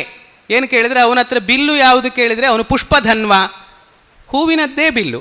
ಬಾಣ ಯಾವುದು? ಹೂವಿನದ್ದೇ ಬಾಣ. ಆಮೇಲೆ ಹೆದೆ ಯಾವುದು? ಹಗ್ಗ, ಧನುಸ್ಸನ್ನು ಕಟ್ಟಲಿಕ್ಕೆ ರೋಲಂಬ ಮಾಲ, ದುಂಬಿಗಳ ಸಾಲು. ಎಲ್ಲವೂ ಚಂಚಲ. ಹೂವು ಇಲ್ಲಿ ಬಿಟ್ಟರೆ ಇಲ್ಲೇ ಬೀಳ್ತದೆ, ಮುಂದೆ ಹೋಗಿ ಎಲ್ಲಿ ಶತ್ರುವನ್ನಾಗಲಿ ಲಕ್ಷ್ಯವನ್ನಾಗಲಿ ಭೇದಿಸುವುದು ಎಲ್ಲಿ ಬಂತು? ಆಮೇಲೆ ಲಕ್ಷ್ಯ ಯಾರು? ಸ್ತ್ರೀಯರು, ಚಂಚಲೆಯರಾದ ಸ್ತ್ರೀಯರು. ಅಚಲವಾದ ಲಕ್ಷ್ಯವನ್ನು ಭೇದಿಸುವುದು ಸುಕರ, ಆದರೆ ಚಂಚಲವಾದ ಲಕ್ಷ್ಯವನ್ನು ಭೇದಿಸುವುದು ದುಷ್ಕರ. ಇಂತಹ ಕೆಲಸವನ್ನು ಮನ್ಮಥ ಮಾಡ್ತಾ ಇದ್ದಾನೆ. ಯಾಕೆಂದರೆ ಸಾಮರ್ಥ್ಯವೇ ಕೆಲಸದ ಸಾಧನೆಗೆ ಕಾರಣವೇ ಹೊರತು ಕಾರಣ ಸಾಮಗ್ರಿಗಳಿಂದ ಏನೂ ಆಗುವುದಿಲ್ಲ ಅನ್ನುವಂತಹ ಒಂದು ಕೊನೆಯ ಸಾಲು ಬರ್ತದೆ. ಪ್ರಸಿದ್ಧವಾದ ಸಾಲು, ನೆನಪಾಗ್ತಾ ಇಲ್ಲ. ಅಂತಹ ಮಾತನ್ನು ಮೊದಲೇ ಹೇಳಿರ್ತಾನೆ ಮನ್ಮಥ. ನಾನು ಕುಸುಮಾಯುಧ, ನಾನು ಪಿನಾಕಪಾಣಿಯಾದ ಶಿವನನ್ನೇ ಗೆಲ್ಲಬಲ್ಲೆ, ನನ್ನಿಂದ ಏನಾಗಬೇಕು ಅಂತ ಮೊದಲೇ ಕೇಳಿರ್ತಾನೆ ಮನ್ಮಥ. ಅವನಿಗೆ ಗೊತ್ತಿಲ್ಲ ಏನು ಕೆಲಸ ಅಂತ ಗೊತ್ತಿಲ್ಲ, ಆದರೆ ಅವನು ಮಾತಾಡುವಾಗಲೇ ಇಂತಹ ಒಂದು ವಿಚಾರವನ್ನು ಉಪಸ್ಥಾಪನೆ ಮಾಡಿರ್ತಾನೆ. ಅದೇ ಈಗ ಆಗಬೇಕಾಗಿರುವಂಥದ್ದು. ಆದ್ದರಿಂದ ಅದೇ ಕೆಲಸ ಆಗಬೇಕಾಗಿದೆ ಎನ್ನುವುದನ್ನು ಮನ್ಮಥನಿಗೆ ಇಂದ್ರ ಹೇಳ್ತಾನೆ. ತಥೇತಿ ಶೇಷಾಮಿವ ಭರ್ತುರಾಜ್ಞಾಮಾದಾಯ ಮೂರ್ಧ್ನಾ ಮದನಃ ಪ್ರತಸ್ಥೆ. ಅಲ್ಲಿಂದ ಹೊರಟ. ಐರಾವತಾಸ್ಫಾಲನ ಕರ್ಕಶೇನ ಹಸ್ತೇನ ಪಸ್ಪರ್ಶ ತದಂಗಮೀಂದ್ರ. ಬೆಳಗ್ಗೆ ವಿದ್ವಾಂಸರಾದ ಅತ್ತೂರು ರವೀಂದ್ರ ಭಟ್ರು ಮಾತಾಡುವಾಗ ಇದೇ ಥರದ ವರ್ಣನೆ ಇರುವಂತಹ ಇನ್ನೊಂದು ಪದ್ಯವನ್ನು ಹೇಳಿದರು. ಐರಾವತಾಸ್ಫಾಲನ ಕರ್ಕಶಂ ಯಸ್ ಸಂಘಟ್ಟಯನ್ ಅಂಗದ ಮಂಗದೇನ ಅಂತ ಕೂಡ ಇನ್ನೊಂದು ಕಡೆಯಲ್ಲೂ ಕಾಳಿದಾಸ ಇದನ್ನೇ ಹೇಳ್ತಾನೆ. ಇಂದ್ರ ಅಂತ ಬಂದಾಗ ಐರಾವತ ಆಸ್ಫಾಲನೆ ಮಾಡಿ ಮಾಡಿ ಐರಾವತದ ಭುಜ ತಟ್ಟಿ ತಟ್ಟಿ ಅವನ ಕೈ ದೊರಗಾಗಿದೆ ಎನ್ನುವಂತಹ ಒಂದು ವಿಶೇಷಣವನ್ನು ಯಾವಾಗಲೂ ಹೇಳ್ತಾನೆ. ಕಾಳಿದಾಸನಿಗೆ ಬಹಳ ಕೆಲವೊಂದು ಶಬ್ದಗಳು ಅವನಿಗೆ ಇಷ್ಟ, ಹಾಗಾಗಿ ಅದನ್ನು ಮತ್ತೆ ಹೇಳ್ತಾ ಇರ್ತಾನೆ. ಇದೇ ವೇದಿಕೆಯಲ್ಲಿ ನಾನು ವಿದ್ಯಾರ್ಥಿಯಾಗಿರುವಾಗ ಶತಾವಧಾನಿ ಆರ್ ಗಣೇಶ್ ಅವರ ಒಂದು ಉಪನ್ಯಾಸ ರಘುವಂಶದ ಮೇಲೆ ಆಗಿತ್ತು. ಕೊನೆಯಲ್ಲಿ ಸಂವಾದ ಕಾರ್ಯಕ್ರಮದಲ್ಲಿ ಪ್ರಶ್ನೆ ಕೇಳಲಿಕ್ಕೆ ಅವಕಾಶ ಇತ್ತು ವಿದ್ಯಾರ್ಥಿಗಳಿಗೆ. ಆಗ ನಾನೊಂದು ಪ್ರಶ್ನೆಯನ್ನು ಕೇಳಿದ್ದೆ. ಈ ಗೌರಿಹರ ವಿವಾಹದಲ್ಲಾಗಲಿ, ಇಂದುಮತಿಯಾಜ ಸ್ವಯಂವರದ ಪ್ರಸಂಗದಲ್ಲಾಗಲಿ, ಪುರಪ್ರವೇಶದ ಸಮಯದಲ್ಲಿ ಸ್ತ್ರೀಯರು ಆ ನವದಂಪತಿಗಳನ್ನು ನೋಡಬೇಕು ಅಂತ ಹೇಳುವ ಕುತೂಹಲದಿಂದ ಹೇಗೆ ಲಘು ಬಗೆಯಿಂದ ಓಡಿ ಬರ್ತಾರೆ ಎನ್ನುವಂತಹ ವರ್ಣನೆಯನ್ನು ಕಾಳಿದಾಸ ಮಾಡ್ತಾನೆ. ಎರಡೂ ಕಾವ್ಯಗಳಲ್ಲಿ ಒಂದು ರೀತಿ ಸಮಾನವಾದ ವರ್ಣನೆಗಳು, ಸಮಾನವಾದ ಪದಗಳು, ಎಷ್ಟೋ ಪದಗಳು ಸಮಾನವಾಗಿಯೇ ಇವೆ. ಅದು ಯಾಕೆ ಇರಬಹುದು ಅನ್ನುವ ಪ್ರಶ್ನೆಯನ್ನು ಕೇಳಿದ್ದೆ. ಆಗ ಅವರು ಒಂದು ಉತ್ತರವನ್ನು ಹೇಳಿದರು. ಕವಿಗೆ ಕೆಲವೊಂದು ಶಬ್ದಗಳ ಮೇಲೆ, ಕೆಲವೊಂದು ಕಲ್ಪನೆಗಳ ಮೇಲೆ ಅತಿಯಾದ ವ್ಯಾಮೋಹ ಇರ್ತದೆ, ಅದಕ್ಕಾಗಿ ಆತ ಹಾಗೆ ಮಾಡಿರಬಹುದು ಅಂತ. ಹಾಗೆ ಇದು ಕೂಡ ಅಂಥದ್ದೇ ಒಂದು ಶಬ್ದ. ಅಂತಹ ಹಸ್ತೇನ ಪಸ್ಪರ್ಶ ತದಂಗಮೀಂದ್ರ, ಅವನನ್ನು ಬೆನ್ನು ತಟ್ಟಿದ. ಆಯಿತು, ನೀನು ಹೋಗಿ ಕೆಲಸವನ್ನು ಸಾಧಿಸಿಕೊಂಡು ಬಾ ಅಂಥೇಳಿ. ಅವನು ತಸ್ಮಿನ್ ವನೆ ಸಂಯಮಿನಾಂ ಮುನೀನಾಂ ತಪಸ್ಸಮಾಧೇಃ ಪ್ರತಿಕೂಲವರ್ತಿ ಸಂಕಲ್ಪಯೋನೇರಭಿಮಾನಭೂತಂ ಆತ್ಮಾನಮಾದಾಯ ಮಧುರ್ಜೃಂಭೆ. ಮಧು ವಿಜೃಂಭಿಸಿದ. ಅಕಾಲದಲ್ಲಿ ವಸಂತ ಮಾಸ ಉಂಟಾಯಿತು. ಅವನು ಹೇಳುವಾಗಲೇ ಸಹಾಯಮೇಕಂ ಮಧುಮೇವ ಲಬ್ಧ್ವಾ. ಊರು ಸುಟ್ಟು ರಂಗಪೂಜೆ ಮಾಡ್ತಾನೆ ಅಂತ ಒಂದು ಗಾದೆ ಇದೆ. ಹಾಗೆ ಇವನೊಬ್ಬ ಇದ್ದರೆ ಸಾಕು. ಮನ್ಮಥನಿಗೆ ವಸಂತ ಒಬ್ಬ ಇದ್ದರೆ ಸಾಕು. ಅವನೊಬ್ಬ ಇದ್ದರೆ ಅವನು ಎಂಥ ಕೆಲಸವನ್ನು ಸಾಧಿಸ್ತಾನೆ. ಅಕಾಲದಲ್ಲಿ ವಸಂತ ಮಾಸ ಉಂಟಾಗಿದೆ, ಎಲ್ಲ ಕಡೆ ಹೂವುಗಳ ಉದ್ಗಮ ಆಗಿದೆ. ಅದನ್ನೆಲ್ಲ ಕಾಳಿದಾಸ ವರ್ಣನೆ ಮಾಡಿದ್ದಾನೆ. ಅಸೂತ ಸದ್ಯ ಕುಸುಮಾನ್ಯ ಅಶೋಕ ಸ್ಕಂಧಾತ್ ಪ್ರಭೃತ್ಯೇವ ಸಪಲ್ಲವಾನಿ. ಸ್ಕಂಧದಿಂದಲೇ, ಟೊಂಗೆಯ ಬುಡದಿಂದಲೇ ಹೂವುಗಳನ್ನು ಎಲ್ಲ ತಳೆದಿದೆ. ಚಿಗುರುಗಳು ಬಂದಿವೆ, ಹೂವುಗಳು ಬಂದಿವೆ ಅಶೋಕದಲ್ಲಿ. ಅಶೋಕ ವೃಕ್ಷಕ್ಕೆ ಸ್ತ್ರೀಯರು ಕಾಲಿನಿಂದ ಒದ್ರೆ ಅದು ಹೂ ಬಿಡುತ್ತದೆ ಅಂತ ಕವಿ ಸಮಯ ಇದೆ. ವೃಕ್ಷ ದೋಹದ ಅಂತ ಒಂದು ಕ್ರಮ ಇದೆ. ಒಂದೊಂದು ವೃಕ್ಷ ಒಂದೊಂದು ರೀತಿಯಾಗಿ ವರ್ತಿಸಿದರೆ, ಸ್ತ್ರೀಯರು ಒಂದೊಂದು ರೀತಿಯಾಗಿ ವರ್ತಿಸಿದರೆ, ಕೆಲವೊಂದು ಸ್ತ್ರೀಯರು ನರ್ತಿಸಿದರೆ, ನರ್ತನಾತ್ ಕರ್ಣಿಕಾರ. ಕರ್ಣಿಕಾರ ವೃಕ್ಷ ಸ್ತ್ರೀಯರು ಎದುರುಗಡೆ ನರ್ತನವನ್ನು ಮಾಡಿದರೆ ಕರ್ಣಿಕಾರ ವೃಕ್ಷ ಹೂ ಬಿಡುತ್ತದೆ ಅಂತ ಕವಿಗಳು ಹೇಳ್ತಾರೆ. ಇದು ದೋಹದ, ವೃಕ್ಷ ದೋಹದ ಕ್ರಮ. ಇನ್ನು ರೆಂಜೆಯ ವೃಕ್ಷ ಇದೆಯಲ್ಲ, ಬಕುಲ ವೃಕ್ಷ, ಅದು ಸೀಧು ಗಂಡೂಷ ಸೇಕಾತ್. ಇದು ಸ್ವಲ್ಪ ಹೆಚ್ಚಿಗೆ ಒಂದು ರೀತಿ ಉದ್ವೇಜಕವಾಗಿರುವಂಥದ್ದು. ಸ್ತ್ರೀಯರು ಬಾಯಿಯಲ್ಲಿ ಮದ್ಯವನ್ನು ಹಾಕಿಕೊಂಡು ಗಂಡೂಷ ಮಾಡಿ ಮುಕ್ಕಳಿಸಿ ಅದನ್ನು ಉಗಿಬೇಕಂತೆ ವೃಕ್ಷದ ಬುಡಕ್ಕೆ, ಆಗ ರೆಂಜೆಯ ಮರ ಹೂ ಬಿಡುತ್ತದೆ. ಹೀಗೆ ಕೆಲವೊಂದು ವೃಕ್ಷ ಸ್ತ್ರೀಯರು ನೋಡಿದರೆ ಹೂ ಬಿಡುತ್ತದೆ, ಕೆಲವೊಂದು ವೃಕ್ಷ ಸ್ತ್ರೀಯರ ಆಲಿಂಗನದಿಂದ ಹೂ ಬಿಡುತ್ತದೆ. ಅಶೋಕ ವೃಕ್ಷ ಸ್ತ್ರೀಯರು ಕಾಲಿನಿಂದ ಒದ್ರೆ ಹೂ ಬಿಡುತ್ತದೆ ಅಂತ ಇದೆ. ಅದರ ಅಪೇಕ್ಷೆಯೇ ಇಲ್ಲ, ತನ್ನಿಂದ ತಾನೇ ಅಶೋಕ ವೃಕ್ಷ, ಅದರಲ್ಲಿ ಪಲ್ಲವಾದಿಗಳು ಉಂಟಾಗಿದೆ, ಕುಸುಮಗಳು ಉಂಟಾಗಿವೆ. ಆಮೇಲೆ ಕರ್ಣಿಕಾರ ಪುಷ್ಪದಲ್ಲಿ ಗಂಧ ಇಲ್ಲ, ಚೆನ್ನಾಗಿ ಬಣ್ಣ ಇದೆ, ರಂಗರಂಗಾಗಿದೆ, ಆದರೆ ಪರಿಮಳ ಇಲ್ಲ. ಹಾಗಾಗಿ ಅದೇನಷ್ಟು ಮನಸ್ಸಿಗೆ ಮೆಚ್ಚುಗೆ ಆಗ್ತಾ ಇಲ್ಲ. ಅದಕ್ಕೆ ಒಂದು ಅರ್ಥಾಂತರನ್ಯಾಸ ಮಾಡ್ತಾನೆ. ಪ್ರಾಯೇಣ ಸಾಮಗ್ರ್ಯ ವಿಧೌ ವಿಧಾತು ಪ್ರಾಯೇಣ ಸಾಮಗ್ರ್ಯ ವಿಧೌ ಗುಣಾನಾಂ ಪರಾಂಗುಖಿ ವಿಶ್ವಸೃಜ ಪ್ರವೃತ್ತಿ. ಯಾವುದೇ ವಸ್ತುವನ್ನೇ ಆಗಲಿ ಪರಿಪೂರ್ಣವಾಗುವಂತೆ ಸೃಷ್ಟಿ ಮಾಡುವುದು ಬ್ರಹ್ಮನಿಗೆ ಗೊತ್ತಿಲ್ಲ. ಪರಿಪೂರ್ಣ ಅಂತಿದ್ರೆ ಅದು ಭಗವಂತ ಮಾತ್ರ. ಪೂರ್ಣಮದಃ ಪೂರ್ಣಮಿದಂ. ಎಲ್ಲ ವಸ್ತು ಜಗತ್ತಿನಲ್ಲಿ ನಮ್ಮ ನಿಮ್ಮ ಎಲ್ಲರನ್ನೂ ಸೇರಿದಂತೆ ಈ ಪ್ರಪಂಚದಲ್ಲಿ ಏನೇನಿದೆಯೋ ಅದು ಯಾವುದರಲ್ಲಿಯೂ ಕೂಡ ಪೂರ್ಣತೆ ಇಲ್ಲ. ಏನೋ ಒಂದು ನ್ಯೂನತೆ ಇರುವಂತೆಯೇ ಅದನ್ನು ಸೃಷ್ಟಿ ಮಾಡಿರ್ತಾನೆ. ಎಲ್ಲವೂ ಒಂದೇ ಕಡೆ ಇರಬೇಕಂದ್ರೆ ಹೇಗೆ ಸಾಧ್ಯ? ಹಾಗಾಗಿ ಇದರಲ್ಲಿ ಕರ್ಣಿಕಾರದಲ್ಲಿ ಬಣ್ಣ ಇದೆ, ಗಂಧ ಇಲ್ಲ.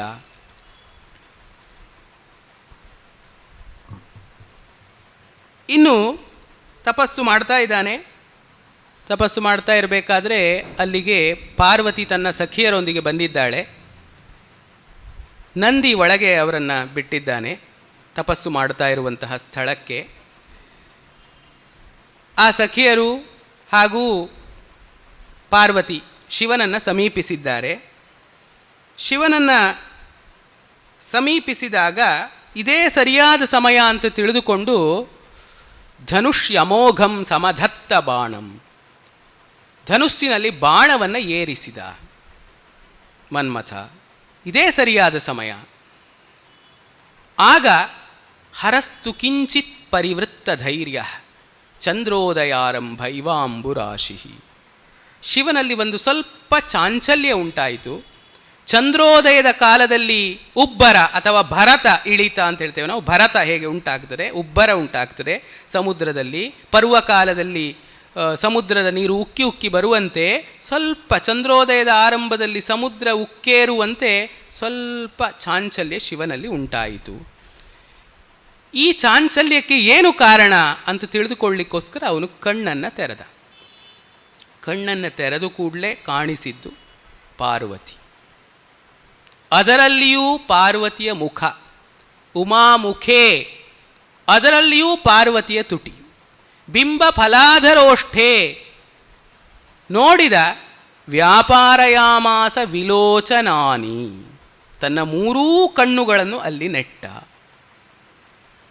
ಇಂತಹ ಒಂದು ಅವನಿಗೆ ಮನಸ್ಸಿನಲ್ಲಿ ಏನೋ ಚಾಂಚಲ್ಯ ಆಯ್ತಲ್ಲ, ಏನದಕ್ಕೆ ಕಾರಣ ಅಂತ ಕಣ್ಣು ತೆರೆದಾಗ ಕಂಡದ್ದು ಇಷ್ಟು. ಮತ್ತೆ ಅದಕ್ಕೇನು ಕಾರಣ ಅಂತ ನೋಡುವಾಗ ಎದುರುಗಡೆ ಮನ್ಮಥ ಕಾಣಿಸ್ತಾನೆ. ಕೂಡಲೇ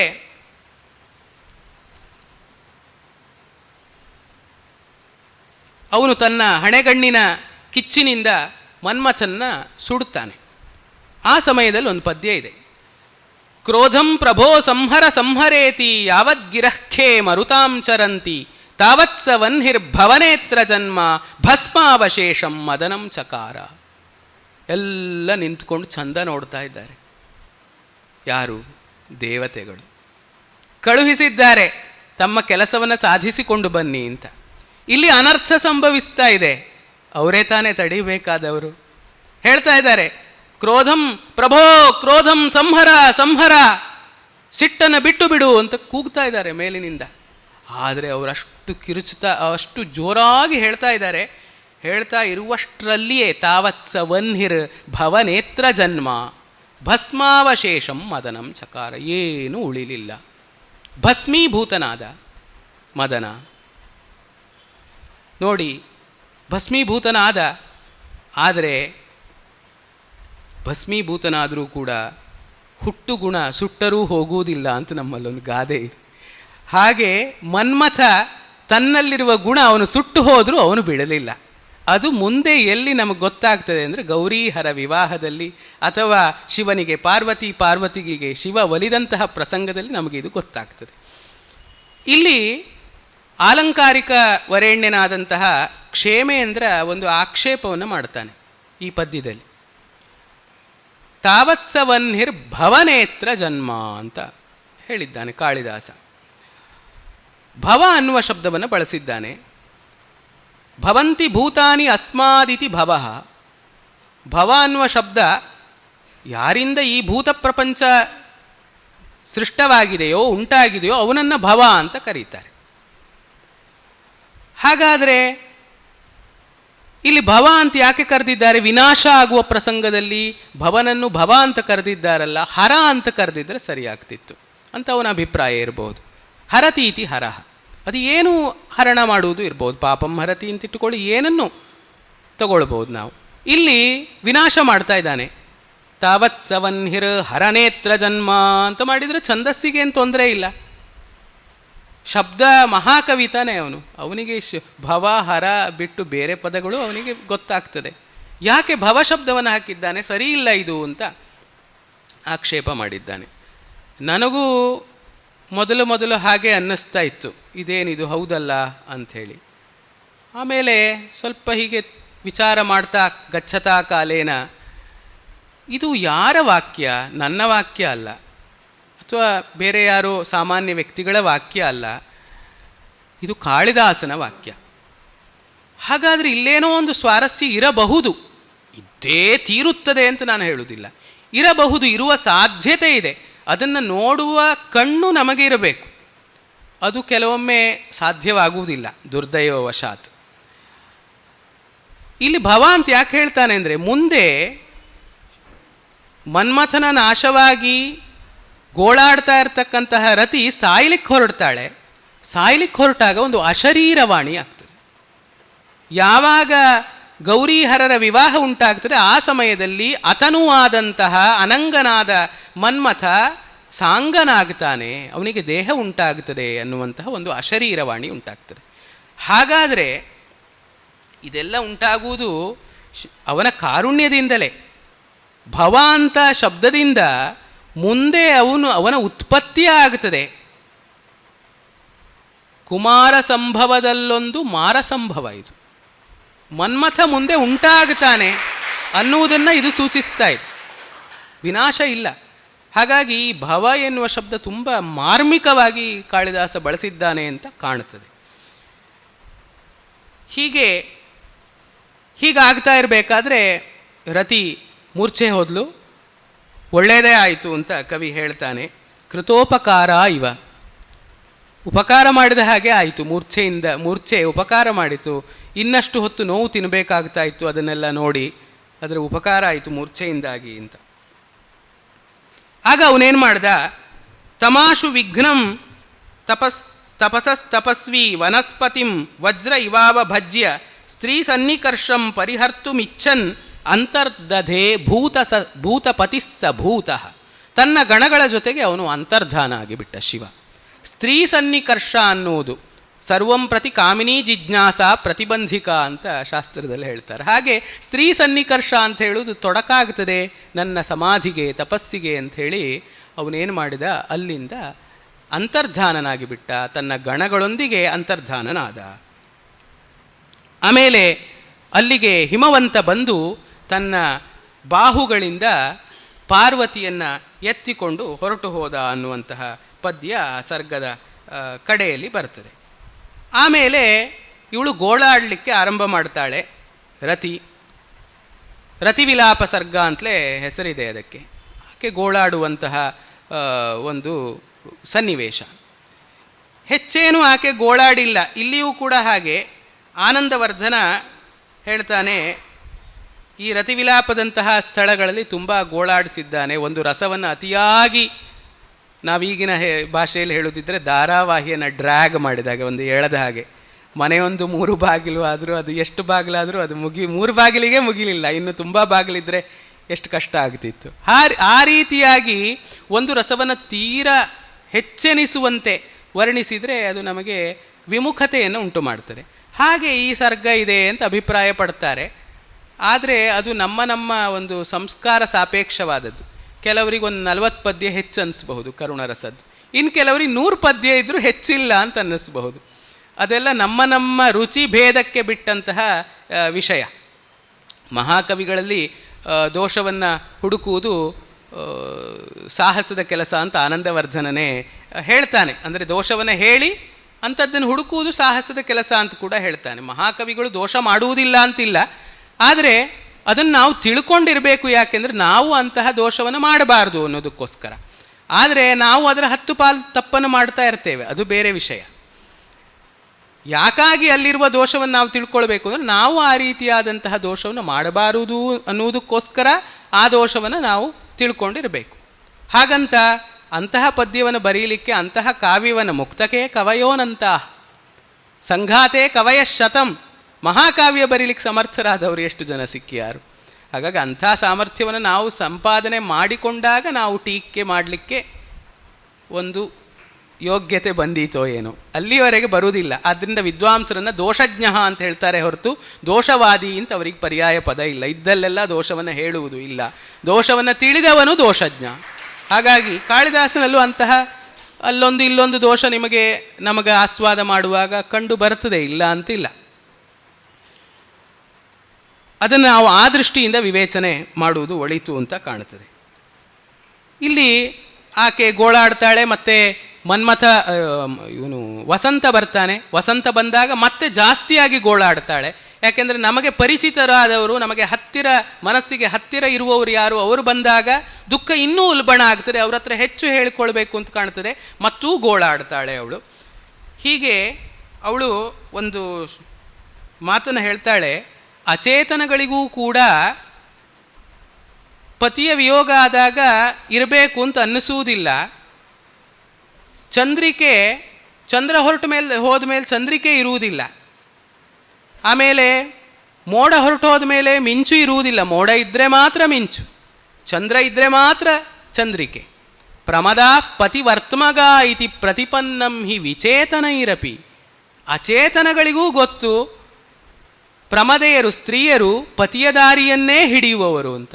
ಅಚೇತನಗಳಿಗೂ ಗೊತ್ತಾಗುವುದು ನನಗೆ ಗೊತ್ತಾಗದೆ ಹೋಯ್ತಲ್ಲ, ನಾನಿನ್ನೂ ಬದುಕಿದ್ದೇನಲ್ಲ ಅಂತ ಆಕೆ ತುಂಬ ಗೋಳಾಡ್ತಾಳೆ. ಮತ್ತು ಜೀವಿತಾಶೆಯನ್ನೇ ತ್ಯಾಗ ಮಾಡ್ತಾಳೆ. ಆಗ ಹೇಳಿದಂತಹ ಒಂದು ಅಶರೀರವಾಣಿ ಆಗುವಂಥದ್ದು. ಇಷ್ಟೆಲ್ಲ ಆದ ಮೇಲೆ ಈ ಪಾರ್ವತಿಗೆ ಏನು ಅನ್ನಿಸ್ತದೆ ಅಂತಂದರೆ, ಇದು ತುಂಬ ಸ್ವಾರಸ್ಯಕಾರಿಯಾದಂತಹ ಒಂದು ವಿಚಾರ. ಇಚ್ಛಂ ರತೇಹೇ ಕಿಮಪಿ ಭೂತಂ ಅದೃಶ್ಯ ರೂಪಂ ಮಂದೀಚಕಾರ ಮರಣ ವ್ಯವಸಾಯ ಬುದ್ಧಿಂ. ಅವಳಿಗೆ ಮರಣವನ್ನು ಹೊಂದಬೇಕು ಅನ್ನುವಂತಹ ಬುದ್ಧಿಯನ್ನು ತಗ್ಗಿಸಿತು. ಆಮೇಲೆ ಈ ಪಾರ್ವತಿ ಏನು ಮಾಡಿದ್ಲು ಅಂತಂದರೆ, ತಥಾ ಸಮಕ್ಷಂ ದಹತ ಮನೋಭವಂ ಪಿನಾಕಿನ ಭಗ್ನ ಮನೋರಥ ಸತಿ. ಅವನಲ್ಲಿಂದ ಹೊರಟೋಗಿಬಿಟ್ಟ. ಈ ಮನ್ಮಥನನ್ನು, ತನ್ನ ಮನಸ್ಸಿನ ವಿಕ್ಷಿಪ್ತತೆಗೆ ಕಾರಣನಾದ ಮನ್ಮಥನನ್ನು ಭಸ್ಮ ಮಾಡಿದ. ಇದನ್ನು ನೋಡಿ ಅವಳ ಮನೋರಥ ಎಲ್ಲ ಇಳಿದು ಹೋಯಿತು. ನಿನಿಂದ ರೂಪಂ ಹೃದಯೇನ ಪಾರ್ವತಿ. ಇದು ತುಂಬ ಮುಖ್ಯವಾದಂತಹ ಒಂದು ಸಾಲು. ಪ್ರೇಮ ಇರಲಿ, ಭಗವಂತ ಇರಲಿ, ಶಿವ ಇಲ್ಲಿ ಭಗವಂತ, ಅಥವಾ ಅವನ ಪ್ರಣಯ ಪ್ರಸಂಗ, ಇಲ್ಲಿ ಪ್ರೇಮ ತತ್ವದ ವಿಚಾರವನ್ನು ಹೇಳಲಿಕ್ಕೆ ಹೊರಟಿದ್ದಾರೆ. ಅಲ್ಲಿ ಪ್ರೇಮದಲ್ಲಿ ಯಾವಾಗಲೂ ಯಾವುದಕ್ಕೆ ಬೆಲೆ ಕೇಳಿದರೆ ರೂಪಕ್ಕೆ ಬೆಲೆ ಇಲ್ಲ, ಬಹಿರಂಗ ಸೌಂದರ್ಯಕ್ಕೆ ಬೆಲೆ ಇಲ್ಲ, ಅಂತರಂಗದ ಸೌಂದರ್ಯಕ್ಕೆ ಮಾತ್ರ ಬೆಲೆ ಇರುವುದು ಪ್ರೀತಿಯಲ್ಲಿ. ಬಹಿರಂಗದಿಂದ ಏನೂ ಆಗುವಂಥದ್ದಿಲ್ಲ. ನಿನಿಂದ ರೂಪಂ ಹೃದಯೇನ ಪಾರ್ವತಿ. ತನ್ನ ರೂಪವನ್ನು ಹಳೆದುಕೊಂಡ್ಳು ಪಾರ್ವತಿ ಮನಸಾರೆ. ಯಾಕೆ? ಪ್ರಿಯೇಷು ಸೌಭಾಗ್ಯ ಫಲಾಹಿ ಚಾರುತ. ಮಗುವನ್ನು ಅಲಂಕಾರ ಮಾಡ್ತಾರೆ. ಯಾಕೆ? ಮಗು ನಮಗೆ ಚೆನ್ನಾಗಿ ಕಾಣಬೇಕು, ಅದಕ್ಕೋಸ್ಕರ. ಹೆಂಡತಿ ಅಲಂಕಾರ ಮಾಡಿಕೊಳ್ತಾಳೆ. ಯಾಕೆ? ಗಂಡನಿಗೆ ನಾನು ಚೆನ್ನಾಗಿ ಕಾಣಬೇಕು ಅನ್ನೋದಕ್ಕೋಸ್ಕರ. ಹಾಗಾದರೆ ಪ್ರಿಯೇಷು ಸೌಭಾಗ್ಯ ಫಲಾಹಿ ಚಾರುತ. ಚಾರುತ, ಸೌಂದರ್ಯ ಅನ್ನುವುದು ಸಫಲವಾಗುವುದು ಪ್ರಿಯರು ನೋಡಿ ಅದನ್ನು ಅಭಿನಂದಿಸಿದಾಗ ಅದು ಸಫಲವಾಗ್ತದೆ. ಶಿವನೇ ಎದ್ದು ಹೋಗಿದ್ದಾನೆ, ಇನ್ನು ಈ ರೂಪ ಇಟ್ಟುಕೊಂಡು ಏನು ಮಾಡುವುದು ಅನ್ನುವಂತಹ ಒಂದು ಯಥಾರ್ಥ ಜ್ಞಾನ ಅವಳಿಗೀಗ ಉಂಟಾಗಿದೆ. ಅಂದರೆ ಅವನು ಆಡಂಬರಕ್ಕೆ ಒಲಿಯುವುದಿಲ್ಲ, ಬಹಿರಂಗದ ಆಡಂಬರಕ್ಕೆ ಶಿವ ಒಲಿಯುವುದಿಲ್ಲ, ಅಂತರಂಗದ ಸೌಂದರ್ಯಕ್ಕೆ ಮಾತ್ರ ಆತ ಒಲಿಯುವುದು. ಹೂರಣ ಮುಖ್ಯವೇ ಹೊರತು ತೋರಣ ಮುಖ್ಯ ಅಲ್ಲ. ಮನೆ ಮುಂದೆ ತೋರಣ ಕಟ್ಟಿ ಏನು ಮಾಡಬೇಕಾದದಿಲ್ಲ, ಒಳಗೆ ಹೂರಣ ಇರಬೇಕು. ಎರಡೂ ಇದ್ದರೆ ಅದರಲ್ಲಿ ಸೊಗಸು, ಬರೀ ತೋರಣ ಇದ್ದರೆ ಸೊಗಸಿಲ್ಲ. ಆದ್ದರಿಂದಾಗಿ ಅವಳು ಏನು ಮಾಡಿದ್ಲು? ಯೇಷ ಸಾ ಕರ್ತುಂ ಅವಂಧ್ಯ ರೂಪತಾಂ. ನನ್ನ ರೂಪ ಅನ್ನೋದು ಅವಂಧ್ಯವಾಗಬೇಕು, ನಿಷ್ಫಲ ಆಗಕೂಡದು. ಅದಕ್ಕೆ ಏನು ಮಾಡಬೇಕು? ತಪಸ್ಸು ಮಾಡಬೇಕು. ತಪಸ್ಸಿನಲ್ಲಿ ಬೇಯಬೇಕು, ಪಾಕ ಬರಬೇಕು ಪ್ರೀತಿಗೆ. ಇಲ್ಲದೆ ಹೋದರೆ, ಅಂತಹ ಪಾಕ ಬರದೇ ಹೋದರೆ ಅವಾಪ್ಯತೆ ವಾ ಕಥಮನ್ಯಥಾ ದ್ವಯಂ ತಥಾವಿಧಂ ಪ್ರೇಮ ಪತಿಶ್ಚ ತಾದೃಶಃ. ಇದು ಸುಂದರವಾದ ಸಾಲು. ಇಲ್ಲದೆ ಹೋದರೆ, ಅಂತಹ ಪಾಕವನ್ನು ಅವಳು ಪಡೆದುಕೊಳ್ಳದೇ ಹೋಗಿದ್ರೆ ಇದೆರಡು ಪಾರ್ವತಿಗೆ ಹೇಗೆ ಸಿಗ್ತಾ ಇತ್ತು? ಯಾವುದು? ಅವಾಪ್ಯತೆ ವಾ ಕಥಮನ್ಯಥಾ ದ್ವಯಂ ತಥಾವಿಧಂ ಪ್ರೇಮ ಪ್ರೇಮ್ಣಾ ಶರೀರಾರ್ಧ ಹರಾಂ ಹರಸ್ಯ ಅಂತ ಆರಂಭದಲ್ಲಿ ಹೇಳಿದ್ದಾರಲ್ಲ, ಹಾಗೆ ಶಿವನ ಅರ್ಧ ದೇಹವನ್ನೇ ಆಕ್ರಮಿಸುವಷ್ಟು. ಒಂದು ಕವಿ ತಮಾಷೆ ಮಾಡ್ತಾನೆ, ಎಲ್ಲ ದೇವತೆಗಳು ಕೂಡ ತ್ರಿಮೂರ್ತಿಗಳು ಅಮ್ಮ ಅವರ ಗಂಡ ಅಂತ. ಯಾಕೆಂದರೆ ಬ್ರಹ್ಮನಿಗೆ ನಾಲಿಗೆಯಲ್ಲಿ ಸರಸ್ವತಿ, ವಿಷ್ಣುವಿಗೆ ವಕ್ಷಸ್ಥಳದಲ್ಲಿ ಸರಸ್ವತಿ, ಶಿವನಿಗೆ ದೇಹದ ಅರ್ಧ ಭಾಗದಲ್ಲಿ, ವಿಷ್ಣುವಿಗೆ ವಕ್ಷಸ್ಥಳದಲ್ಲಿ ಲಕ್ಷ್ಮಿ, ಕ್ಷಮ್ಯತಾ, ಶಿವನಿಗೆ ತನ್ನ ದೇಹದ ಅರ್ಧ ಭಾಗದಲ್ಲಿ ಪಾರ್ವತಿ ಅಂತ. ಹಾಗಾದರೆ ಅಂತಹ ಪ್ರೀತಿ, ತನ್ನ ದೇಹದ ಅರ್ಧ ಭಾಗವನ್ನೇ ಕೊಡುವಷ್ಟು ಪ್ರೀತಿ. ಪತಿಶ್ಚ ತಾದೃಶಃ. ಎಲ್ಲ ಸ್ತ್ರೀಯರು ಬಯಸುವುದು ತಮ್ಮ ಸೌಮಂಗಲ್ಯವನ್ನು. ಮೃತ್ಯುಂಜಯನಾದ ಪತಿ ಪಾರ್ವತಿಗೆ ದೊರಕಿದ್ದಾನೆ. ಮೃತ್ಯುವನ್ನೇ ಜಯಿಸಿದವನು ಮೃತ್ಯುಂಜಯ. ಅಂತಹ ಪತಿ ಸಿಗುವುದು ಒಂದು ಸೌಭಾಗ್ಯ. ಇಂತಹ ತಪಸ್ಸನ್ನು ಮಾಡದೇ ಹೋಗಿದ್ರೆ ಹೇಗೆ ಸಿಗ್ತಾ ಇದ್ದ ಅಂತಹ ಪತಿ? ಅವನು ಪಾರ್ವತಿ ತಪಸ್ಸಿಗೆ ಹೊರಟಾಗ ಮೇನೆ ಹೇಳ್ತಾಳೆ, ಮೇನಾದೇವಿ ತಪಸ್ಸು ಮಾಡಬೇಡ, ಉಮೇತಿ ಮಾತ್ರ ತಪಸಾ ನಿಷಿದ್ಧ ಪಶ್ಚಾತ್ ಉಮಾಖ್ಯಾಂ ಸುಮುಖಿ ಜಗಾಮ ಅಂತ ಮೊದಲನೇ ಸರ್ಗದಲ್ಲೇ ಹೇಳಿದ್ದಾನೆ. ಮಾ ಅಂತ ಸುಮ್ಮನೆ ಹೀಗೆ ಕರೆಯುವುದು ಒಂದು ಶಬ್ದ, ಅಂತ ಹೇಳುವುದಿಲ್ವ? ಹಾಗೆ ಮಾ ಬೇಡ, ತಪಸ್ಸು ಮಾಡಬೇಡ ಅಂತ ಹೇಳಿದ್ದಾಳಂತೆ. ಅಂದರೆ ತನ್ನ ಮಗಳಿಗೆ ಆಯಾಸ ಆಗುವುದನ್ನು ನೋಡಲಿಕ್ಕೆ ಆಗುವುದಿಲ್ಲ ತಾಯಿಗೆ, ಆದ್ದರಿಂದಾಗಿ ಬೇಡ ಅಂತ ಅವಳು ಹೇಳಿದ್ದಾಳೆ. ಹಾಗಾಗಿ ಈಗಲೂ ಕೂಡ ಪರಿರಭ್ಯ ವಕ್ಷಸ ಆಲಿಂಗನ ಮಾಡ್ಕೊಂಡು ಹೇಳ್ತಾ ಇದ್ದಾಳೆ, ಮುನಿವ್ರತವನ್ನು ಮಾಡಬೇಡ, ನೀನು ತಪಸ್ಸೆಲ್ಲ ಮಾಡಲಿಕ್ಕೆ ಹೋಗಬೇಡ ಅಂತ. ಮನೀಷಿತಾ ಸಂತಿ ಗೃಹೇಶು ದೇವತಾ, ದೇವತೆಗಳೆಲ್ಲ ಹಿಮಾಲಯದ ತಪ್ಪಲಿನಲ್ಲೇ ಓಡಾಡಿಕೊಂಡಿರುವವರು. ತಪಸ್ಸೆಲ್ಲಿ, ನಿನ್ನ ದೇಹವೆಲ್ಲಿ? ಶಿರೀಷ ಪುಷ್ಪ ನೀವು ನೋಡಿದ್ದಿರಬಹುದು, ತುಂಬ ಕೋಮಲವಾದ ಪುಷ್ಪ. ನಾಚಿಕೆ ಮುಳ್ಳಿನ ಹೂವಿರ್ತದಲ್ಲ, ಅದೇ ರೀತಿಯಾಗಿ ಇರ್ತದೆ. ಇಲ್ಲಿ ಒಂದು ಹೆರಿಗೆ ಆಸ್ಪತ್ರೆ ಇದೆಯಲ್ಲ, ಅದರ ಎದುರುಗಡೆ ಆ ಮರ ಇದೆ, ಶಿರೀಷ ವೃಕ್ಷ ಇದೆ. ಅದರ ಹೂವು ಹಾಗೆ ನಾಚಿಕೆ ಮುಳ್ಳಿನ ಹೂವಿರ್ತದಲ್ಲ, ಅದೇ ರೀತಿಯಾಗಿಯೇ ಇರ್ತದೆ. ಅಥವಾ ಕದಂಬ ಪುಷ್ಪ ಇರುವ ಹಾಗೆ ಹೂವಿನ ಬಣ್ಣ ನಾಚಿಕೆ ಮುಳ್ಳಿನ ಹೂವಿನ ಬಣ್ಣವೇ ಇರ್ತದೆ. ಬೇರೊಂದು ಬಣ್ಣದ ಶಿರೀಷ ಕೂಡ ಇದೆ, ಬೇಬಿ ಪಿಂಕ್ ಅಂತ ನಾವೇನು ಹೇಳ್ತೇವೆ, ಆ ಬಣ್ಣ ಇರ್ತದೆ. ತುಂಬ ಮೃದುವಾಗಿರ್ತದೆ ಅದರ ಹೂ. ಅದು ಶಿರೀಷ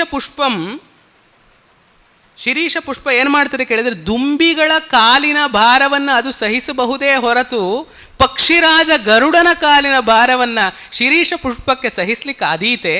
ಹಾಗಾಗಿ ನೀನು ತಪಸ್ಸು ಮಾಡಬೇಡ ಅಂತ ತುಂಬ ರೀತಿಯಲ್ಲಿ ತಾಯಿ ಹೇಳ್ತಾಳೆ. ಆದರೆ ಯಾರಿಗೇ ಆಗಲಿ ಒಂದನ್ನು ಮಾಡಬೇಕು ಅನ್ನುವಂತಹ ಅಚಲವಾದ ನಿಷ್ಠೆ ಇದ್ದರೆ ಅವರು ಅದನ್ನು ಮಾಡಿಯೇ ತೀರ್ತಾರೆ. ಅದರ ಫಲ ಪ್ರಾಪ್ತಿ ಆಗುವಲ್ಲಿಯವರೆಗೆ ಅದರ ಅಭಿಸಂಧಾನದಲ್ಲೇ ಅವರು ಇರ್ತಾರೆ. ಅಂತಹ ಒಂದು ವ್ಯಕ್ತಿತ್ವ ಪಾರ್ವತಿಯದ್ದು. ಅವಳು ಹೇಗೆ ತಪಸ್ಸಿಗೆ ತೊಡಗಿಕೊಂಡಳು ಅನ್ನುವ ವಿಚಾರವನ್ನು ಹೇಳ್ತಾರೆ. ಹೆಚ್ಚು ವಿಷಯವನ್ನು ಹೇಳುವುದಿಲ್ಲ, ಇನ್ನು ಸ್ವಲ್ಪ ಉಪಸಂಹಾರದ ಕಡೆ ಬರುವಂತಹ ಸಮಯ ಆಗಿದೆ. ಈ ಒಂದು 5ನೇ ಸರ್ಗ ಏನಿದೆ, ಇದು ಬಹಳ ಸ್ವಾರಸ್ಯಕಾರಿಯಾದಂತಹ ಸರ್ಗ. ಅಲ್ಲಿ ಬರುವಂತಹ ಎಷ್ಟೋ ಪದ್ಯಗಳು ಸ್ವಾರಸ್ಯಕಾರಿಯಾದಂತಹ ಪದ್ಯಗಳಿವೆ. ಈಗ ಯಾವುದನ್ನೇ ಆಗಲಿ ಪರೀಕ್ಷೆ ಮಾಡದೆ ನಾವು ಒಪ್ಪಲಿಕ್ಕಾಗುವುದಿಲ್ಲ. ಅದಕ್ಕಾಗಿಯೇ ವಿದ್ಯಾರ್ಥಿಗಳನ್ನು ಪರೀಕ್ಷೆ ಮಾಡುವುದು. ಪರೀಕ್ಷೆ ಮಾಡಿದಾಗ ಪುಟಪಾಕ ಅಂತ ಹೇಳ್ತೇವಲ್ಲ, ಹಾಗೆ ಬೆಂಕಿಯಲ್ಲಿ ಹಾಕಿ ನೋಡಬೇಕು ಚಿನ್ನವನ್ನು, ಅದು ಸುವರ್ಣ ಹೌದೋ ಅಲ್ವೋ ಅಂತ ಆವಾಗ ಗೊತ್ತಾಗ್ತದೆ. ಆ ಉರಿಯಲ್ಲಿ ಬೇಯ್ತಾ ಇರುವಾಗಲೂ ಆ ಕಾಂತಿ ಅನ್ನೋದು ಹೊಮ್ಮುತ್ತಾ ಇದ್ದರೆ ಆಗ ಅದು ಜಾತರೂಪ ಅಂತ ಕರಿಬಹುದು. ಅದು ಚೆನ್ನಾಗಿ ಹೊಳಿತಾ ಇರ್ತದೆ ಆಗ ಕೂಡ. ಅದು ನಿಜವಾದ ಅಪ್ಪಟ ಅಪರಂಜಿಯ ಲಕ್ಷಣ. ಹಾಗೆ ಇವಳ ಒಂದು ನಿಷ್ಠೆ ಎಷ್ಟು ಮಟ್ಟಿಗೆ ಅಚಲವಾಗಿದೆ ಅಂತ ಪರೀಕ್ಷೆ ಮಾಡಬೇಕು. ಆ ಪರೀಕ್ಷೆ ಮಾಡಲಿಕ್ಕೋಸ್ಕರ ಶಿವ ವಟುವೇಷಧಾರಿಯಾಗಿ ಆ ಸ್ಥಳಕ್ಕೆ ಬರ್ತಾನೆ. ಅಥಾಜಿನ್ ಆಷಾಢಧರ ಪ್ರಗಲ್ಭವಾಗ್ ಜ್ವಲನ್ನಿವ ಬ್ರಹ್ಮಮಯೇನ ತೇಜಸ ವಿವೇಶ ಕಶ್ಚಿತ್ ಜಟಿಲಸ್ತಪೋವನಂ ಶರೀರಬದ್ಧ ಪ್ರಥಮಾಶ್ರಮೋ ಯಥಾ. ಬ್ರಹ್ಮಚರ್ಯಾಶ್ರಮವೇ ಮೈದಳೆದು ಬಂದಂತೆ ಜಾಜ್ವಲ್ಯಮಾನನಾಗಿರ್ತಕ್ಕಂತಹ ಒಬ್ಬ ಜಟಿಲ, ಒಬ್ಬ ಬ್ರಹ್ಮಚಾರಿ ಅಲ್ಲಿಗೆ ಬಂದ. ಅವಳು ತಪಸ್ ಮಾಡ್ತಾ ಇರುವಂತಹ ಪ್ರದೇಶಕ್ಕೆ ಬಂದಿದ್ದಾನೆ. ಬಂದದ್ದು ಯಾರು ಕೇಳಿದರೆ ಶಿವನೇ. ಶಿವನೇ ವಟುವಿನ ವೇಷವನ್ನು ಧರಿಸಿ ಅಲ್ಲಿಗೆ ಬಂದಿದ್ದಾನೆ. ಬೇರೆ ಬೇರೆ ರೀತಿಯಾಗಿ ಶಿವ ಪ್ರಶ್ನೆ ಮಾಡ್ತಾನೆ. ಶಿವ ಅಂದರೆ ಆ ವಟು, ಈಗ ವಟು ಅಂತ ಹೇಳೋದು ಉಚಿತ. ವಟು ಪ್ರಶ್ನೆ ಮಾಡ್ತಾನೆ, ನೀನು ಯಾಕೆ ಶಿವನನ್ನು ಬೇಕು ಅಂತ, ಅವನನ್ನೇ ಮದುವೆ ಆಗಬೇಕು ಅಂತ ಹೇಳ್ತಾ ಇರ್ತಿ? ಯಾಕೆ ಅವಳು ತಪಸ್ ಮಾಡ್ತಾ ಇರುವುದು ಯಾಕೆ ಅಂತ ಅವಳ ಸಖಿಯರ ಮೂಲಕ ಅವನು ವಿಚಾರವನ್ನು ತಿಳಿದುಕೊಳ್ತಾನೆ ವಟು. ಸಖಿಯರು ಹೇಳ್ತಾರೆ ಯಾಕಾಗಿ ಅವಳು ತಪಸ್ ಮಾಡ್ತಾ ಇದ್ದಾಳೆ ಅನ್ನೋದು ಸಖಿಯರು ಹೇಳ್ತಾರೆ. ಆಗ ಅವನು ಕೇಳ್ತಾನೆ, ಇಷ್ಟೆಲ್ಲ ಯಾಕೆ ತಪಸ್ ಮಾಡ್ತಾ ಇದ್ದಿ? ವ್ಯರ್ಥವಾದದ್ದು. ನ ರತ್ನಂ ಅನ್ವಿಷ್ಯತಿ ಮೃಗ್ಯತೆ ಹಿತತ್. ರತ್ನವೇ ಇನ್ನೊಬ್ಬರನ್ನು ಹುಡುಕೊಂಡು ಹೋಗುವುದಿಲ್ಲ, ರತ್ನವನ್ನು ಬೇರೆಯವರು ಹುಡುಕಿಕೊಂಡು ಬರಬೇಕು. ನೀನು ರತ್ನಪ್ರಾಯಳಾದವಳು, ನಿನ್ನನ್ನು ಹುಡುಕಿಕೊಂಡು ಇನ್ನೊಬ್ಬರು ಬರಬೇಕೇ ಹೊರತು ನೀನು ಶಿವನನ್ನು ಅನ್ವೇಷಿಸಿಕೊಂಡು ಹೋಗುವುದಲ್ಲ ಅನ್ನುವಂತಹ ಮಾತನ್ನೆಲ್ಲ ಹೇಳ್ತಾನೆ. ಇದೆಲ್ಲ ಸಿಟ್ಟು ತರಿಸುವಂತಹ ಮಾತುಗಳಲ್ಲ.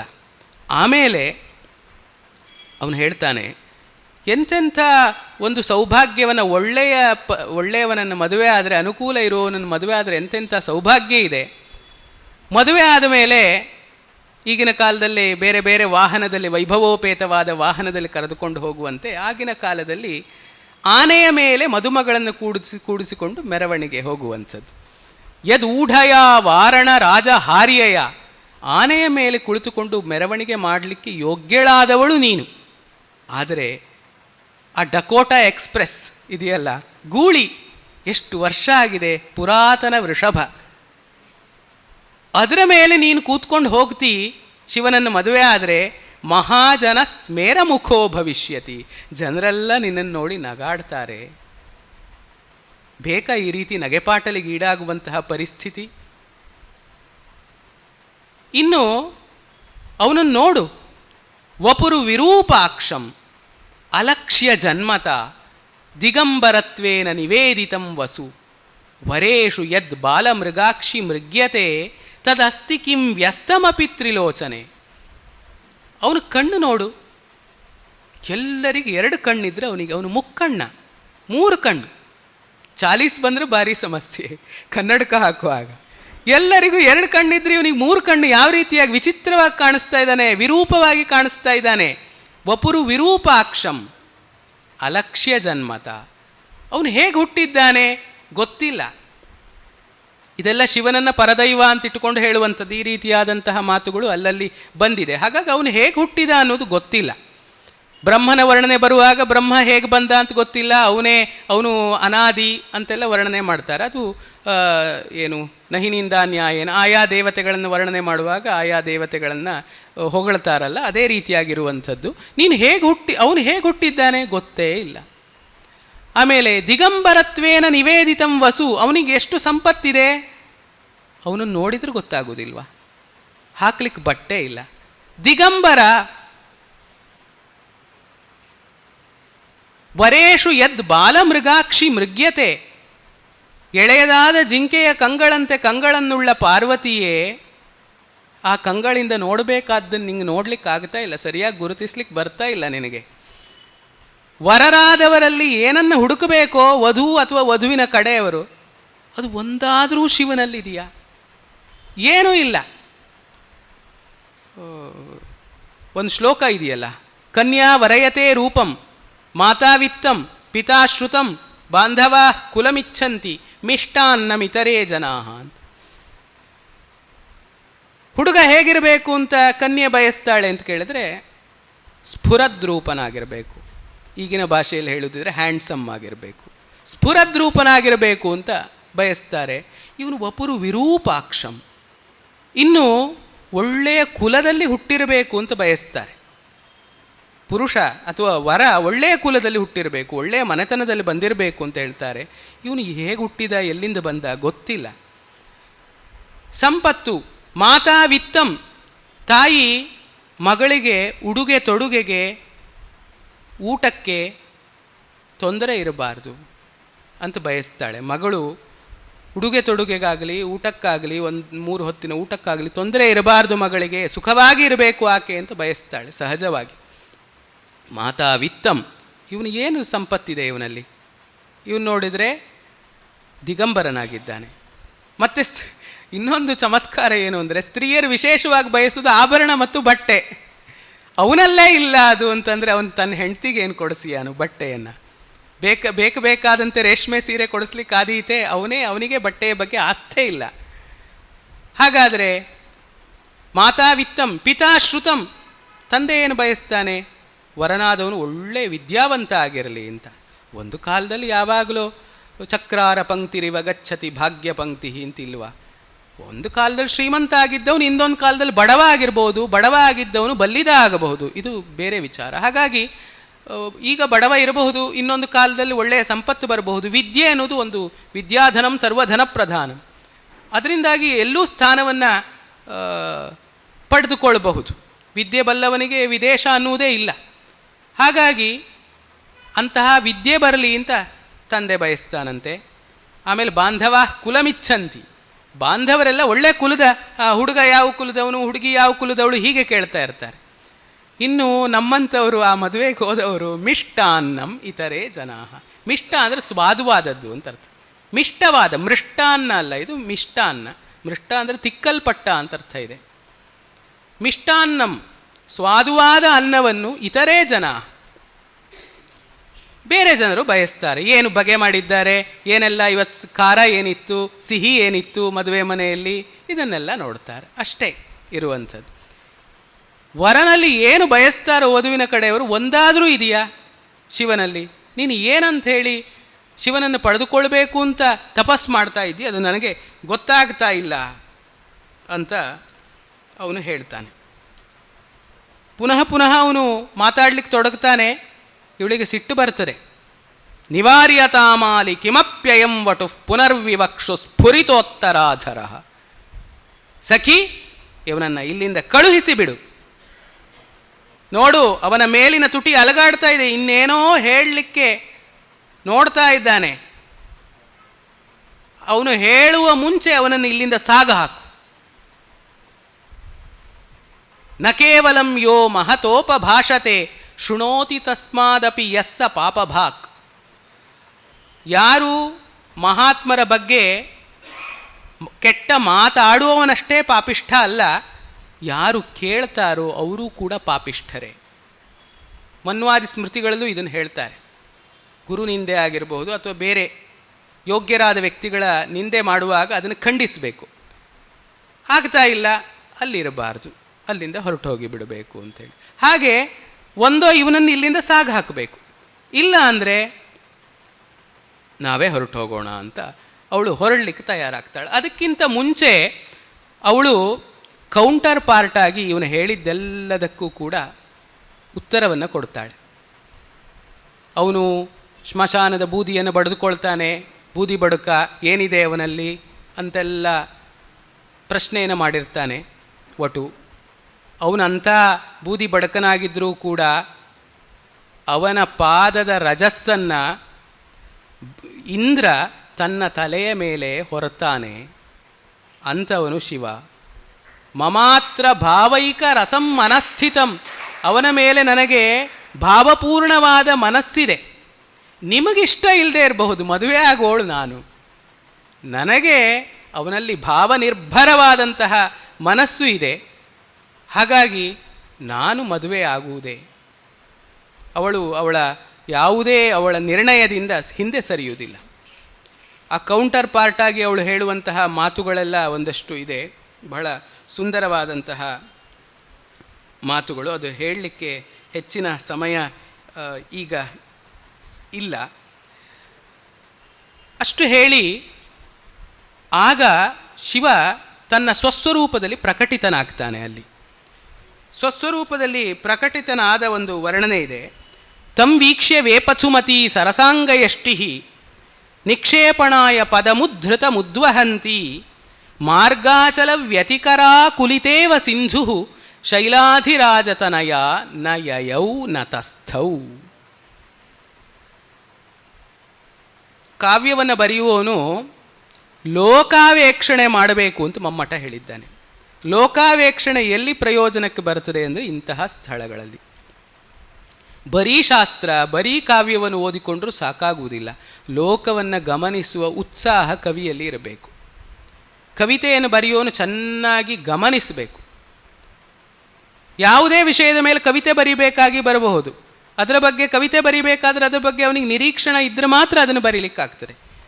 ಯಾರು ಮದುವೆಯ ಮನೆಯ ಊಟಕ್ಕೆ ಹೋಗಿ ವಧುವನ್ನು ವರನ ಮನೆಯವರಿಗೆ ಹಸ್ತಾಂತರ ಮಾಡುವ ಪ್ರಸಂಗವನ್ನು ಯಾರು ನೋಡಿಲ್ಲವೋ, ಹೆಣ್ಣನ್ನು ಒಪ್ಪಿಸುವಾಗ ಹೇಗಿರ್ತದೆ ಅಲ್ಲಿನ ಸ್ಥಿತಿ, ಒಂದು ಪದ್ಯ ಮಾಡು ಅಂತ ಹೇಳಿದರೆ ಅವನ ಅನುಭವ ಇಲ್ಲದೆ ಏನು ಬರದಾನು. ಅಳತಾ ರಚ್ಚೆ ಹಿಡಿದಂತಹ ಮಗುವಿನ ವರ್ಣನೆ ಮಾಡುವುದ್ರೆ ಮಗು ಅಳುವುದೇ ಯಾರಿಗೆ ಕಿರಿಕಿರಿ ಆಗಿದೆಯೋ ಅವನು ಏನು ವರ್ಣನೆ ಮಾಡಿಯಾನು. ಹಾಗಾಗಿ ಲೋಕವನ್ನು ಸೂಕ್ಷ್ಮವಾಗಿ ಗಮನಿಸುವುದು ಕೂಡ ತುಂಬ ಮುಖ್ಯವಾದಂತಹ ಅಂಶ. ಅಲ್ಲಿ ನೋಡಿ, ಒಂದು ಕಾಲನ್ನು ಮೇಲಕ್ಕೆ ಎತ್ತಿದ್ದಾಳೆ ಹೊರಡಲಿಕ್ಕೆ ಪಾರ್ವತಿ. ಶಿವ ಸ್ವಸ್ವರೂಪದಲ್ಲಿ ಪ್ರಕಟಿತನಾಗಿದ್ದಾನೆ. ಅವಳಿಗೆ ಹೋಗ್ಲಿಕ್ಕಾಗ್ತಾ ಇಲ್ಲ, ನಿಲ್ಲಿಕ್ಕಾಗ್ತಾ ಇಲ್ಲ. ಈಗ ಶಿವನೇ ಕಾಣಿಸ್ಕೊಂಡಿದ್ದಾನೆ. ಅವಳು ಸಿಟ್ಟು ಮಾಡಿಕೊಂಡು ಹೊರಟಿದ್ದಾಳೆ. ಇತೋ ಗಮಿಷ್ಯಾಮ್ ಯಥವೇತಿ ವಾದಿನಿ ಚಚಾಲ ಬಾಲ ಸ್ತನ ಭಿನ್ನ ವಲ್ಕಲ ಸ್ವರೂಪಮಾಸ್ಥಾಯ ಚತಾಂ ಕೃತಸ್ಮಿತಃ ಸಮಾಲಲಂಬೆ ವೃಷರಾಜಕೇತನಃ. ಕೈ ಹಿಡ್ಕೊಂಡಿದ್ದಾನೆ ಶಿವ. ಹೋಗೋಣ ಅಂದರೆ ಇಷ್ಟೊತ್ತು ಯಾರಿಗಾಗಿ ತಪಸ್ ಮಾಡಿದ್ದೋ ಅವನೇ ಎದುರುಗಡೆ ಪ್ರಕಟಿತನಾಗಿ ಕೈ ಹಿಡಿದಿದ್ದಾನೆ. ಹೋಗುವುದೆಲ್ಲಿಗೆ? ಯಾಕಾಗಿ ಹೋಗುವುದು? ಯಾಕಾಗಿ ತಪಸ್ಸು ಮಾಡಿದ್ದು? ಅಲ್ಲೇ ನಿಲ್ಲೋಣ ಅಂತಂದರೆ ಲಜ್ಜೆ ಅನ್ನೋದು ಇದೆ. ಅಲ್ಲಿ ನಿಲ್ಲಿಕ್ಕಾಗ್ತಾ ಇಲ್ಲ, ಅಲ್ಲಿಂದ ಹೋಗ್ಲಿಕ್ಕಾಗ್ತಾ ಇಲ್ಲ. ಇದು ಹೇಗೆ ಕಾಣಿಸ್ತಾ ಇದೆ ಅಂತ ಹೇಳಿದರೆ, ಒಂದು ನದಿ ಹರಿತಾ ಇದೆ. ಹರಿತಾ ಇರಬೇಕಾದ್ರೆ ಇದ್ದಕ್ಕಿದ್ದಾಗೆ ಒಂದು ದೊಡ್ಡ ಪರ್ವತ ಅಡ್ಡ ಬಂದರೆ ಆ ನದಿಯ ಪ್ರವಾಹ ಅಲ್ಲಿ ನಿಲ್ಲುವುದೂ ಇಲ್ಲ, ಮುಂದೆ ಹರಿಯುವುದೂ ಇಲ್ಲ. ಹಿಂದೆ ಮುಂದೆ ಹಿಂದೆ ಮುಂದೆ ತುಳುಕ್ತದೆ ನೋಡಿ. ಆ ರೀತಿಯಾಗಿ ಇದ್ದಳು ಪಾರ್ವತಿ. ಎಂಥ ಸುಂದರವಾಗಿ ಪ್ರಕೃತಿಯನ್ನು ಎಷ್ಟು ಸೂಕ್ಷ್ಮವಾಗಿ, ಸೂಕ್ಷ್ಮೇಕ್ಷಿಕೆ ಅಂದರೆ ಇದೆ, ಸೂಕ್ಷ್ಮವಾಗಿ ಕಾಳಿದಾಸ ಗಮನಿಸಿದ್ದಾನೆ. ಇಂತಹ ಉಪಮೆಯನ್ನು ಕೊಡಲಿಕ್ಕೆ ವಾಲ್ಮೀಕಿ, ವ್ಯಾಸ, ಕಾಳಿದಾಸ ಈ 3 ಜನ ಕವಿಗಳು ಅಗ್ರಪಂಕ್ತಿಯಲ್ಲಿ ನಿಲ್ಲುವವರು ಇಂತಹ ಉಪಮಾನವನ್ನು ಕೊಡಲಿಕ್ಕೆ. ಯಾಕೆಂದರೆ ಉಪಮಾನವನ್ನು ಕೊಡುವಾಗ ಕೆಲವೊಮ್ಮೆ ಕವಿಯೇ ಮಾತಾಡ್ತಾನೆ, ಕೆಲವೊಮ್ಮೆ ಆ ಕಾವ್ಯದ ಪಾತ್ರಗಳು ಮಾತನಾಡ್ತವೆ. ಪಾತ್ರಗಳು ಮಾತನಾಡುವಾಗ ಆ ಪಾತ್ರಕ್ಕೆ ಯೋಗ್ಯವಾದಂತಹ ಮಾತುಗಳನ್ನೇ ಆಡಿಸ್ಬೇಕಾಗ್ತದೆ ಆ ಪಾತ್ರದ ಬಾಯಿಯಿಂದ. ಆ ಪಾತ್ರಕ್ಕೆ ಸರಿಯಲ್ಲದ ಉದಾಹರಣೆಯನ್ನು, ದೃಷ್ಟಾಂತವನ್ನು ಆ ಪಾತ್ರದ ಬಾಯಿಯಿಂದ ಹೇಳಿಸಿದರೆ ಸರಿಯಾಗಿರುವುದಿಲ್ಲ. ಈಗ ಉದಾಹರಣೆಗೆ ಶಾಕುಂತಲದಲ್ಲಿ ಶಕುಂತಲೆಯ ವರ್ಣ ಆಯಿತು ಅಥವಾ ಗಾಂಧರ್ವ ವಿಧಿಯಿಂದ ಪರಿಣಯ ಆಯಿತು ಅಂತ ಹೇಳುವಾಗ ಕಣ್ವರು ಒಂದು ಮಾತನ್ನು ಹೇಳ್ತಾರೆ. ಧೂಮಾಕುಲಿತ ದೃಷ್ಟಿಯಾದ ಯಜಮಾನ ಯಾರಿದ್ದಾನೆ, ಹೊಗೆ ಬಂದು ಕಣ್ಣು ಮಂಜಾದಂತಹ ಯಜಮಾನ ಹವಿಸ್ಸನ್ನು ಸರಿಯಾಗಿಯೇ ಹಾಕಿದ್ದಾನೆ ಅಂತ. ಎಲ್ಲಿ ಹವಿಸ್ಸು ಬೀಳಬೇಕೋ ಅಂತಹ ಅಗ್ನಿಯಲ್ಲೇ ಹಾಕಿದ್ದಾನೆ, ಆಚೆ ಈಚೆ ಹೋಗಲಿಲ್ಲ. ಹವಿಸ್ಸು ಹಾಕುವಾಗ ಕಣ್ಣು ದೃಷ್ಟಿ ಮಂಜಾಗಿ ನೋಡಿ. ಅದು ಯಾರು ಹೇಳ್ತಾ ಇರೋದು? ಕಣ್ವರು ಹೇಳ್ತಾ ಇರುವಂತಹ ಮಾತು.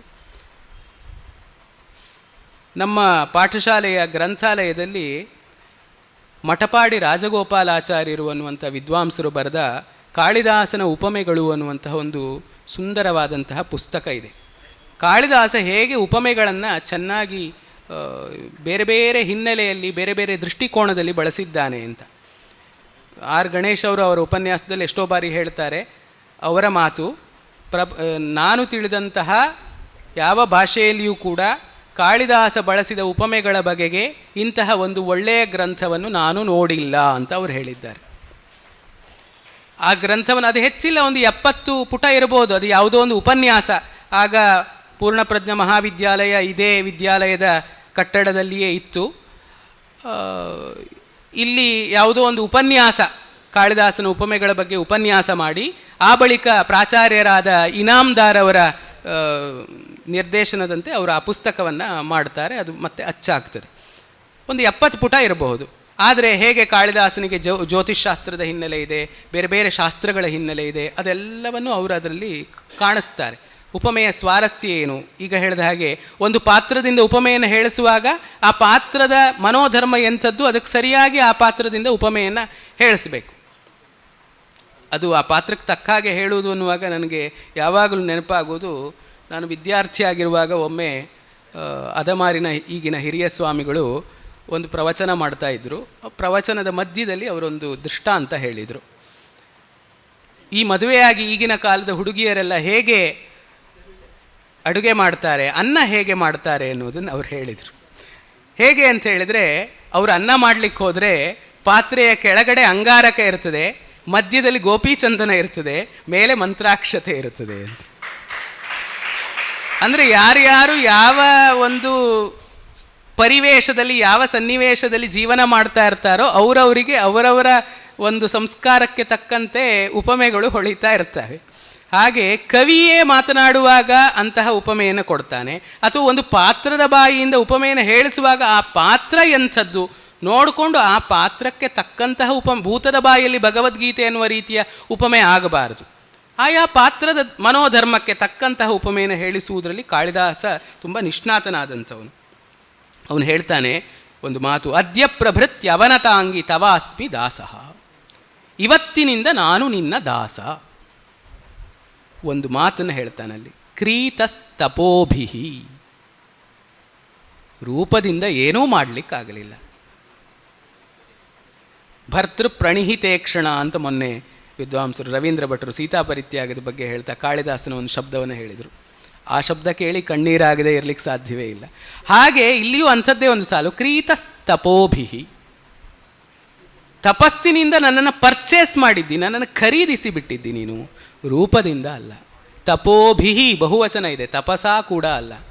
ತಪೋಭಿಹಿ, ತಪೋಭಿಹಿ ಕ್ರೀತಃ, ಅದೇ ಮುಖ್ಯವಾಗಿ ಬೇಕಾಗುವಂಥದ್ದು. ಯಾಕೆಂದರೆ ಮೊದಲೇ ಹೇಳಿದಂತೆ ಇಲ್ಲಿ ಬಹಿರಂಗ ಸೌಂದರ್ಯಕ್ಕೆ ಬೆಲೆ ಇಲ್ಲ, ಅಂತರಂಗ ಸೌಂದರ್ಯಕ್ಕೆ ಮಾತ್ರ ಬೆಲೆ ಇರುವಂಥದ್ದು. ಅಂತಹ ಅಂತರಂಗ ಸೌಂದರ್ಯವನ್ನು ಪಾರ್ವತಿಯಲ್ಲಿ ಕಂಡು ಆಕೆಗೆ ಒಲಿದು ಪ್ರೀತನಾಗಿ, ನಾನು ಪ್ರೀತನಾಗಿದ್ದೇನೆ, ದಾಸನಾಗಿದ್ದೇನೆ ಎನ್ನುವಂತಹ ಪ್ರೀತಿಯ ಮಾತನ್ನು ಶಿವ ಹೇಳ್ತಾನೆ. ಕ್ಲೇಶಃ ಫಲೇನ ಹಿ ಪುನರ್ನವತಾಂ ವಿಧತ್ತೆ, ತುಂಬ ಕಷ್ಟಪಟ್ಟಿರ್ತೇವೆ, ಒಂದು ಹೊಸತನವನ್ನು ತಂದುಕೊಡ್ತದೆ ನಮಗೆ ಫಲಪ್ರಾಪ್ತಿ ಆದಾಗ. ಮತ್ತೆ ಕೆಲಸ ಮಾಡುವ ಹುಮ್ಮಸ್ಸು ಬರ್ತದೆ ಯಾವಾಗ? ಫಲಪ್ರಾಪ್ತಿ ಆದಾಗ. ಆ ಒಂದು ಹೊಸತನ ಅನ್ನೋದು ಬರುವುದು ಫಲಪ್ರಾಪ್ತಿ ಆದಾಗ. ಬಹಳ ಕಷ್ಟಪಟ್ಟು ನಾವು ಅರ್ಜಿಸಿದ್ದಕ್ಕೆ ಅದರ ಬೆಲೆ ನಮಗೆ ಗೊತ್ತಾಗ್ತದೆ. ನಮ್ಮ ತಂದೆಯಿಂದ ನಮಗೆ ಸಿಕ್ಕಿದ 100 ರೂಪಾಯಿಯನ್ನು ಖರ್ಚು ಮಾಡಲಿಕ್ಕೆ ನಮಗೆ ಹೆಚ್ಚು ಕಷ್ಟ ಅನ್ನಿಸದೇ ಇರಬಹುದು. ನಾವೇ ಕಷ್ಟಪಟ್ಟು ಒಂದು 100 ರೂಪಾಯಿಯನ್ನು ಸಂಪಾದನೆ ಮಾಡಿದ್ದಿದ್ರೆ ಒಂದು 10 ರೂಪಾಯಿ ಖರ್ಚು ಮಾಡಲಿಕ್ಕೂ ನಾವು ಹೇಗೆ ಹಿಂದೆ ಮುಂದೆ ನೋಡ್ತೇವೆ, ಯಾಕೆಂದರೆ ಅದರ ಹಿಂದೆ ಇರುವ ಶ್ರಮ ನಮಗೆ ಗೊತ್ತು. ಅಧ್ಯಯನವೂ ಕೂಡ ಹಾಗೆ, ನಾವು ಶ್ರಮಪಟ್ಟು ಪಡೆದುಕೊಂಡ್ರೆ ಅದರ ಬೆಲೆ ನಮಗೆ ಚೆನ್ನಾಗಿ ಗೊತ್ತಾಗ್ತದೆ. ಇಲ್ಲೂ ಹಾಗೆ ತನ್ನ ಶ್ರಮದಿಂದ, ತನ್ನ ತಪಸ್ಸಿನಿಂದ ಪಾರ್ವತಿ ಪಡೆದುಕೊಂಡಿದ್ದಾಳೆ. ಕ್ಲೇಶಃ ಫಲೇನ ಹಿ ಪುನರ್ನವತಾಂ ವಿಧತ್ತೆ.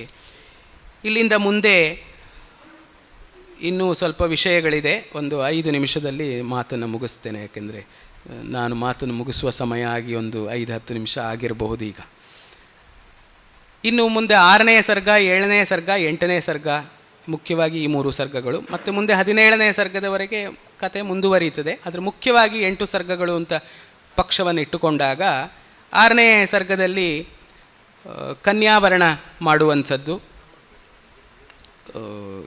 ಇವನು ಅಲ್ಲಿ ಒಂದು ಮಾತು ಬರ್ತದೆ, ಗೌರಿ ಈಗ ಅವನು ಒಲೆದಾಗಿದೆ, ಶಿವ ಒಲೆದಾಗಿದೆ, ಮದುವೆ ಆಗಿ ಬಿಡಬಹುದು. ಆದರೆ ಅವಳೊಂದು ಮಾತನ್ನು ಹೇಳ್ತಾಳೆ, ದಾತಾಮೇ ಭೂಭೃತಾಂ ನಾಥ ಪ್ರಮಾಣೀಕ್ರಿಯತಾಮಿತಿ. ಸಖಿಯ ಮೂಲಕ ಹೇಳಿ ಕಳಿಸ್ತಾಳೆ ಶಿವನಿಗೆ, ನಮ್ಮ ಅಪ್ಪನ್ನ ಕೇಳಿ, ಹುಡುಗನ ಕಡೆಯಿಂದ ಬಂದು ಕೇಳಿ ಅಂತ. ಅದು ತುಂಬ ಮುಖ್ಯ. ಅಂದರೆ ಹುಟ್ಟಿಸಿದವರಿಗೆ ಕೊಡುವ ಗೌರವ. ಅವರು ಬರೀ ಹುಟ್ಟಿಸಿದ್ದು ಮಾತ್ರ ಅಲ್ಲ, ಇಡೀ ಜೀವನವನ್ನೇ ಅವರಿಗೋಸ್ಕರ ಧಾರೆ ಎರೆದಿರ್ತಾರೆ. ಅಂಥವ್ರ ಬಗ್ಗೆ ಎಂತಹ ಒಂದು ದೃಷ್ಟಿ, ಎಂತಹ ಕಾಳಜಿ ಮಕ್ಕಳಿಗಿರಬೇಕು ಅನ್ನೋದಕ್ಕೆ ಇದು ಒಂದು ಮಾತು ಒಳ್ಳೆಯ ಸಾಕ್ಷಿಭೂತವಾಗಿ ನಿಲ್ಲುವಂಥದ್ದು. ಆಗಲೇ ಮದುವೆಯಾಗಿ ಬಿಡಬಹುದು. ಆದರೆ ಶಿವನಿಗೆ, ಶಿವನ ಕಡೆಯಿಂದ ಬಂದು ಕೇಳಿ ಅಂತ. ಕೇಳುವವರು ಯಾರು? ಸಪ್ತರ್ಷಿಗಳು. ಸಪ್ತರ್ಷಿಗಳು ಬಂದು ಹಿಮವಂತನಲ್ಲಿ ಕನ್ಯಾಯಾಚನೆ ಮಾಡುವುದು ಶಿವನಿಗಾಗಿ. ಅರುಂಧತಿ ಸಮೇತರಾಗಿ ಬರ್ತಾರೆ. ಆ ಅರುಂಧತಿ ಸಮೇತರಾಗಿ ಶಿವನ ಎದುರುಗಡೆ ಮೊದಲು ಪ್ರತ್ಯಕ್ಷರಾಗ್ತಾರೆ. ಶಿವನ ಎದುರುಗಡೆ ಅರುಂಧತಿ ಸಮೇತರಾಗಿ ಸಪ್ತರ್ಷಿಗಳು ಬಂದಾಗ ಶಿವನಿಗೆ ಮದುವೆ ಆಗಬೇಕು ಅಂತ ಅನ್ನಿಸ್ತಂತೆ. ಆಗ ಮೊದಲನೇ ಬಾರಿಗೆ ಅರುಂಧತಿಯನ್ನು ನೋಡಿ, ಪಾರ್ವತಿಯನ್ನು ಮದುವೆ ಆಗಬೇಕು, ನಾನು ಗಾರ್ಹಸ್ಥ್ಯ ಧರ್ಮವನ್ನು ಮಾಡಬೇಕು ಅಂತ ಅರುಂಧತಿಯನ್ನು ನೋಡಿ ಅನ್ನಿಸಿತು. ನೋಡಿ, ಸ್ತ್ರೀಯ ಬಗ್ಗೆ ಎಷ್ಟು ಗೌರವದ ದೃಷ್ಟಿ ಕಾಳಿದಾಸನಿಗಿದೆ. ಅರುಂಧತಿ ಅಂತಹ ಋಷಿಪತ್ನಿ ಆಗಿದ್ದಳು, ಅಂತಹ ಮಾನನೀಯೆಯಾದಂತಹ ಸ್ತ್ರೀ ಆಗಿದ್ದಳು. ಇಂತಹ ಕೆಲಸದಲ್ಲಿ ಹೆಣ್ಣು ಮಕ್ಕಳಿಗೆ ತಾನೇ ಕೌಶಲ ಇರುವುದು, ಹಾಗಾಗಿ ಅವಳನ್ನು ಕಳುಹಿಸಬೇಕು ಅನ್ನುವಂತಹ ಮಾತು. ಪುರಂಧ್ರೀಣಾಂ ಪ್ರಗಲ್ಭತ, ಈ ರೀತಿ ಮದುವೆಯ ವಿಚಾರ ಇತ್ಯಾದಿಗಳನ್ನು ಮಾತನಾಡುವುದು, ಸಂಬಂಧವನ್ನು ಬೆಸೆಯುವುದು ಇತ್ಯಾದಿಗಳಿಗೆ ಅವರಿಗೆ ಹೆಚ್ಚು ಕೌಶಲ ಇರ್ತದೆ ಅದರಲ್ಲಿ ಅನ್ನುವಂತಹ ವಿಚಾರ. ಹೀಗೆ ಲೋಕರೂಢಿಯಲ್ಲಿ ಏನು ಸೂಕ್ಷ್ಮವಾದ ವಿಚಾರಗಳನ್ನು ನಾವು ನೋಡ್ತೇವೆ, ಅದೆಲ್ಲ ವಿಚಾರಗಳು ಕೂಡ ಇಲ್ಲಿದೆ. ಆಮೇಲೆ 7ನೇ ಸರ್ಗದಲ್ಲಿ ವಿವಾಹ ಪ್ರಸಂಗ ಇದೆ. ನಮ್ಮ ಬ್ರಾಹ್ಮ ವಿವಾಹ ಯಾವ ಪದ್ಧತಿಯಲ್ಲಿ ನಡೀತದೆ ಅಲ್ಲಿ ಕಾಣಿಸುವ ಎಷ್ಟೋ ಧಾರ್ಮಿಕ ವಿಧಿವಿಧಾನಗಳು. ಕಾಳಿದಾಸನ ಕಾವ್ಯಗಳಲ್ಲಿ ಧಾರ್ಮಿಕ ವಿಚಾರಗಳನ್ನು ನಾವು ಹೇರಳವಾಗಿ ನೋಡಬಹುದು. ಧರ್ಮಶಾಸ್ತ್ರದ ಪ್ರಭಾವ, ಅದರಲ್ಲಿಯೂ ಮುಖ್ಯವಾಗಿ ಧರ್ಮಸೂತ್ರ ಗ್ರಂಥಗಳು ಹಾಗೂ ಸ್ಮೃತಿ ಗ್ರಂಥಗಳ ಒಂದು ವಿಶೇಷವಾದ ಪ್ರಭಾವವನ್ನು ಅವನ ಕಾವ್ಯಗಳಲ್ಲಿ ನಾವು ನೋಡಬಹುದು. ವಿವಾಹವಾಗಿ ಅವರು ಅಗ್ನಿ ಪ್ರದಕ್ಷಿಣೆಯನ್ನು ಮಾಡ್ತಾ ಇದ್ದಾರೆ ನವದಂಪತಿಗಳು. ಹೇಗೆ ಕಾಣಿಸ್ತಾ ಇದೆ ಅಂತ ಹೇಳಿದರೆ, ಮೇರುವನ್ನು ಸುತ್ತು ಹಾಕ್ತಾ ಇರತಕ್ಕಂತಹ ರಾತ್ರಿ ಹಗಲುಗಳಂತೆ ಕಾಣಿಸ್ತಾ ಇದ್ದಾರೆ. ಈ ರೀತಿಯಾಗಿ ಎಲ್ಲ ವರ್ಣನೆಯನ್ನು ಮಾಡ್ತಾನೆ ಕಾಳಿದಾಸ. ಆ 7ನೇ ಸರ್ಗದ ಒಂದಷ್ಟು ವರ್ಣನೆಗಳು ಅಥವಾ 5ನೇ ಸರ್ಗದ 6ನೇ ಸರ್ಗದ ವರ್ಣನೆಗಳು ಕೂಡ ಬಹಳ ಮನೋಜ್ಞವಾಗಿವೆ. ನಾನು ಆಗಲೇ ಹೇಳಿದಂತೆ ಇಂತಹ ವಿಷಯದಲ್ಲಿ ಮಾತನಾಡುವಾಗ ಯಾವ ಪದ್ಯವನ್ನು ಆಯ್ಕೆ ಮಾಡೋದು, ಯಾವುದು ಬಿಡುವುದು ಗೊತ್ತಾಗುವುದಿಲ್ಲ. ಆದ್ದರಿಂದಾಗಿ ನನಗೆ ತೋಚಿದಷ್ಟು ವಿಷಯವನ್ನು ಸಿಕ್ಕಿದಂತಹ ಸಮಯದಲ್ಲಿ ಹೇಳಲಿಕ್ಕೆ ಪ್ರಯತ್ನವನ್ನು ಮಾಡಿದ್ದೇನೆ. ಇಷ್ಟೆಲ್ಲ ಹೇಳಿ, ಕಾಳಿದಾಸನಂತಹ ಕವಿಯ ಕಾವ್ಯವನ್ನು ನೋಡಿದಾಗ ಅಥವಾ ಅದರ ಬಗ್ಗೆ ಮಾತನಾಡಿದಾಗ ಕಾಳಿದಾಸನದ್ದೇ ಒಂದು ಮಾತು ನೆನಪಾಗ್ತದೆ. ರಾಮಾವತಾರ ಆಗಬೇಕು ಅಂಥೇಳಿ ದೇವತೆಗಳೆಲ್ಲ ಬಂದು ವಿಷ್ಣುವನ್ನು ಪ್ರಾರ್ಥನೆ ಮಾಡಿ ಸ್ತೋತ್ರ ಮಾಡಿ ಸ್ತೋತ್ರವನ್ನು ನಿಲ್ಲಿಸುವಾಗ ಒಂದು ಮಾತನ್ನು ಹೇಳ್ತಾರೆ. ಮಹಿಮಾನಂ ಯದುತ್ಕೀರ್ತ್ಯ ತವ ಸಂಹ್ರಿಯತೆ ವಚಃ. ನಿನ್ನ ಮಹಿಮೆಯನ್ನೆಲ್ಲ ಕೊಂಡಾಡಿ ಮಾತನ್ನು ಮುಗಿಸ್ತಾ ಇದ್ದೇವೆ. ಯಾಕೆ? ಶ್ರಮೇಣ ತದಶಕ್ತ್ಯಾವ ನ ಗುಣಾನಾಂ ಇಯತ್ತಯ. ಶ್ರಮದಿಂದಾಗಲಿ ಅಥವಾ ನಮ್ಮಲ್ಲಿ ಆ ಶಕ್ತಿ ಇಲ್ಲ, ಆದ್ದರಿಂದಾಗಿ ಮಾತನ್ನು ನಿಲ್ಲಿಸುವುದೇ ಹೊರತು ಶ್ರಮ ಎಷ್ಟು ಅಂತ ವರ್ಣನೆ ಮಾಡಬಹುದು. ಹೇಳಿ ಹೇಳಿ ಹೇಳಿ ಶ್ರಮ ಆಗ್ತದೆ. ಅಥವಾ ತದ ಅಶಕ್ತಿಯಾವ, ನಮಗೆ ಆ ಶಕ್ತಿ ಇಲ್ಲ. ವಿಷ್ಣು ಸಹಸ್ರನಾಮ ಇದೆ ಅಂಥೇಳಿ ಭಗವಂತನಲ್ಲಿ ಅಷ್ಟೇ ನಾಮ ಅನ್ವಯವಾಗುವುದು, ಅವನಲ್ಲಿ ಅಷ್ಟೇ ಮಹಿಮೆ ಅಲ್ಲ. ಅತ್ಯತಿಷ್ಠದ್ ದಶಾಂಗುಲಂ, ಅವನು 10 ಅಂಗುಲ ಮೇಲೇ ಇದ್ದಾನೆ. ಅಪ್ರಾಪ್ಯ ಮನಸಾ ಸಹ ಅಂತ ಹೇಳಿದ್ದಾರಲ್ಲ. ಆದ್ದರಿಂದ ಆ ಶಕ್ತಿ ನಮ್ಮಲ್ಲಿಲ್ಲ. ಮಹಾಕವಿಯ ಮಾತು ಕೂಡ ಅಂಥದ್ದೇ, ಲೋಕೋತ್ತರವಾದದ್ದು, ಅಲೋಕ ಸಾಮಾನ್ಯ ಅಂತ ಆನಂದವರ್ಧನ ಧ್ವನ್ಯಾಲೋಕದಲ್ಲಿ ಕೊಂಡಾಡ್ತಾನೆ ಅಂತಹ ಪ್ರತಿಭಾ ವಿಶೇಷವನ್ನು. ಅಂತಹ ಪ್ರತಿಭಾ ವೈಭವ ಭವ ಸಂಬಂಧಿಯಾದ ಈ ಕುಮಾರ ಸಂಭವದಲ್ಲಿ ಗೌರಿಹರರ ಏನು ಪ್ರಣಯ ಪಾಕವನ್ನು ಚೆನ್ನಾಗಿ ಹೇಳಿದ್ದಾರೆ. ಇದೇ DVG ಅವರದ್ದೇ ಒಂದು ಮಾತು ಗೀತ ಶಾಕುಂತಲದಿಂದ. ಪ್ರಣಯ ಪ್ರಕೃತಿ ದಾಂಪತ್ಯ ಸಂಸ್ಕೃತಿ. ಸಣ್ಣ ಸಣ್ಣ ಮಾತುಗಳು ಗುಂಡಪ್ಪನವರ ಮಾತುಗಳು, ಆದರೆ ಅದರಲ್ಲಿ ಅಷ್ಟು ಅರ್ಥ ಅಡಗಿದೆ. ಇದು ಕುಮಾರ ಸಂಭವಕ್ಕೂ ಚೆನ್ನಾಗಿ ಅನ್ವಯ ಆಗ್ತದೆ. ಪ್ರಣಯ ಪ್ರಕೃತಿ ದಾಂಪತ್ಯ ಸಂಸ್ಕೃತಿ ಅಂತಹ ಒಂದು ಉಚ್ಚ ಚಿಂತನೆಯನ್ನು, ಆ ಉಚ್ಚ ಚಿಂತನೆಯ ಹಿನ್ನೆಲೆಯಲ್ಲಿ ಹಲವಾರು ಸ್ವಾರಸ್ಯಕಾರಿಯಾದಂತಹ ಕಲ್ಪನೆಗಳನ್ನು ಹೊಂದಿರುವಂಥದ್ದು ಈ ಕುಮಾರ ಸಂಭವ. ಕುಮಾರ ಸಂಭವ ಒಂದೇ ಅಲ್ಲ, ರಘುವಂಶ, ಕುಮಾರ ಸಂಭವ, ರಾಮಾಯಣ, ಮಹಾಭಾರತ, ಭಾಗವತ ಇವೆಲ್ಲ ಇಂಥ ಅನರ್ಘ್ಯ ರತ್ನಗಳನ್ನು ತಮ್ಮಲ್ಲಿ ಅಡಗಿಸಿಕೊಂಡಿರುವಂತಹ ಒಂದು ರತ್ನಾಕರ ಅಂತ ಹೇಳಬೇಕು. ಅದರ ಮುಂದುಗಡೆ ನಾವು ನಿಂತಾಗ ನಮಗಾಗುವುದು ಒಂದು ವಿಸ್ಮಯ ಮಾತ್ರ. ಹೇಗೆ ಭೂಮತತ್ವವನ್ನು ಉಪನಿಷತ್ತಿನಲ್ಲಿ ಹೇಳ್ತಾರಲ್ಲ, ಅದ್ರ ಎದುರುಗಡೆ ನಾವು ಸಣ್ಣವರು ಅಂತ ಅನ್ನಿಸ್ತದೆ. ಆದ್ದರಿಂದಾಗಿ ಭೂಮತತ್ವವನ್ನು ನಾವು ನೋಡಬೇಕು, ಸಮುದ್ರವನ್ನು ಹೋಗಿ ನೋಡಬೇಕಂತೆ, ಹಿಮಾಲಯವನ್ನು ಹೋಗಿ ನೋಡಬೇಕು, ಭಗವನ್ಮೂರ್ತಿಯನ್ನು ನೋಡಬೇಕು. ಯಾಕೆ? ನಾವೆಷ್ಟು ಚಿಕ್ಕವರು ಅನ್ನುವುದು ಅರ್ಥವಾಗಲಿಕ್ಕೋಸ್ಕರ. ಹಾಗಾಗಿ ಇಂತಹ ಭೂಮ ಪ್ರತಿಭಾ ವೈಭವ ಕಾಳಿದಾಸನ ಕಾವ್ಯಗಳಲ್ಲಿ ಅಥವಾ ಮಹಾಕವಿಗಳ ಕಾವ್ಯದಲ್ಲಿದೆ. ಅದನ್ನು ನಾವೆಲ್ಲರೂ ಕೂಡ ಆಗಾಗ ಮೆಲುಕು ಹಾಕಿ ಈ ಭಾರತದ ಮಣ್ಣಿನಲ್ಲಿ ನಾವು ಹುಟ್ಟಿದ್ದಕ್ಕೆ ಸಾರ್ಥಕತೆಯನ್ನು ತಂದುಕೊಳ್ಳೋಣ ಅಂತ ಹೇಳ್ತಾ ಇಂತಹ ಒಂದು ಅವಕಾಶವನ್ನು ಈ ಕಾರ್ಯಕ್ರಮದಲ್ಲಿ ಕಲ್ಪಿಸಿದ್ದಾರೆ. ಅದಕ್ಕಾಗಿ NSS ವಿಭಾಗದ ಡಾಕ್ಟರ್ ರಾಧಾಕೃಷ್ಣ ಬಿ ಹಾಗೂ ಸುದರ್ಶನ ಅಡಿಗರು ಹಾಗೂ ಈ ಕಲಾಪದ ಎಲ್ಲ ನಿರ್ದೇಶಕರಾಗಿರ್ತಕ್ಕಂತಹ ಪ್ರಾಚಾರ್ಯರಾದ ವಿದ್ವಾನ್ ಸತ್ಯನಾರಾಯಣ ಆಚಾರ್ಯರಿಗೆ ಹಾಗೂ ಇಲ್ಲಿ ಸೇರಿರ್ತಕ್ಕಂತಹ ಗುರುವೃಂದದವರಿಗೆ ಎಲ್ಲರಿಗೂ ಕೂಡ ವಂದನೆಗಳನ್ನು ಸಲ್ಲಿಸ್ತೇನೆ. ಹಾಗೂ ರವೀಂದ್ರ ಭಟ್ರು, ವಿದ್ವಾನ್ ರವೀಂದ್ರ ಭಟ್ರು ಹಾಗೂ ವಿದ್ವಾನ್ ಮುರಳೀಧರ ತಂತ್ರಿಗಳು ಕೂಡ ಇಲ್ಲಿ ಉಪಸ್ಥಿತರಿದ್ದಾರೆ. ಇಷ್ಟೊತ್ತು ಸಹನೆಯಿಂದ ನಾನಾಡುವ ಮಾತುಗಳನ್ನು ಕೇಳಿದ್ದಾರೆ. ಅದಕ್ಕಾಗಿ ಅವರಿಗೆ ಧನ್ಯವಾದಗಳನ್ನು ಹೇಳ್ತೇನೆ. ವಿಶೇಷವಾಗಿ ಇಲ್ಲಿ ಎಲ್ಲ ವಿದ್ಯಾರ್ಥಿಗಳು ಕೂಡ ತದೇಕ ಚಿತ್ತರಾಗಿ ಮಾತುಗಳನ್ನು ಆಲಿಸಿದ್ದೀರಿ. ಎಲ್ಲರಿಗೂ ಶ್ರೀಕೃಷ್ಣ ಒಳ್ಳೆಯದು ಮಾಡಲಿ ಅಂತ ಪ್ರಾರ್ಥನೆ ಮಾಡ್ತಾ ಮಾತನ್ನು ಮುಗಿಸ್ತಾ ಇದ್ದೇನೆ. ನಮಸ್ಕಾರ.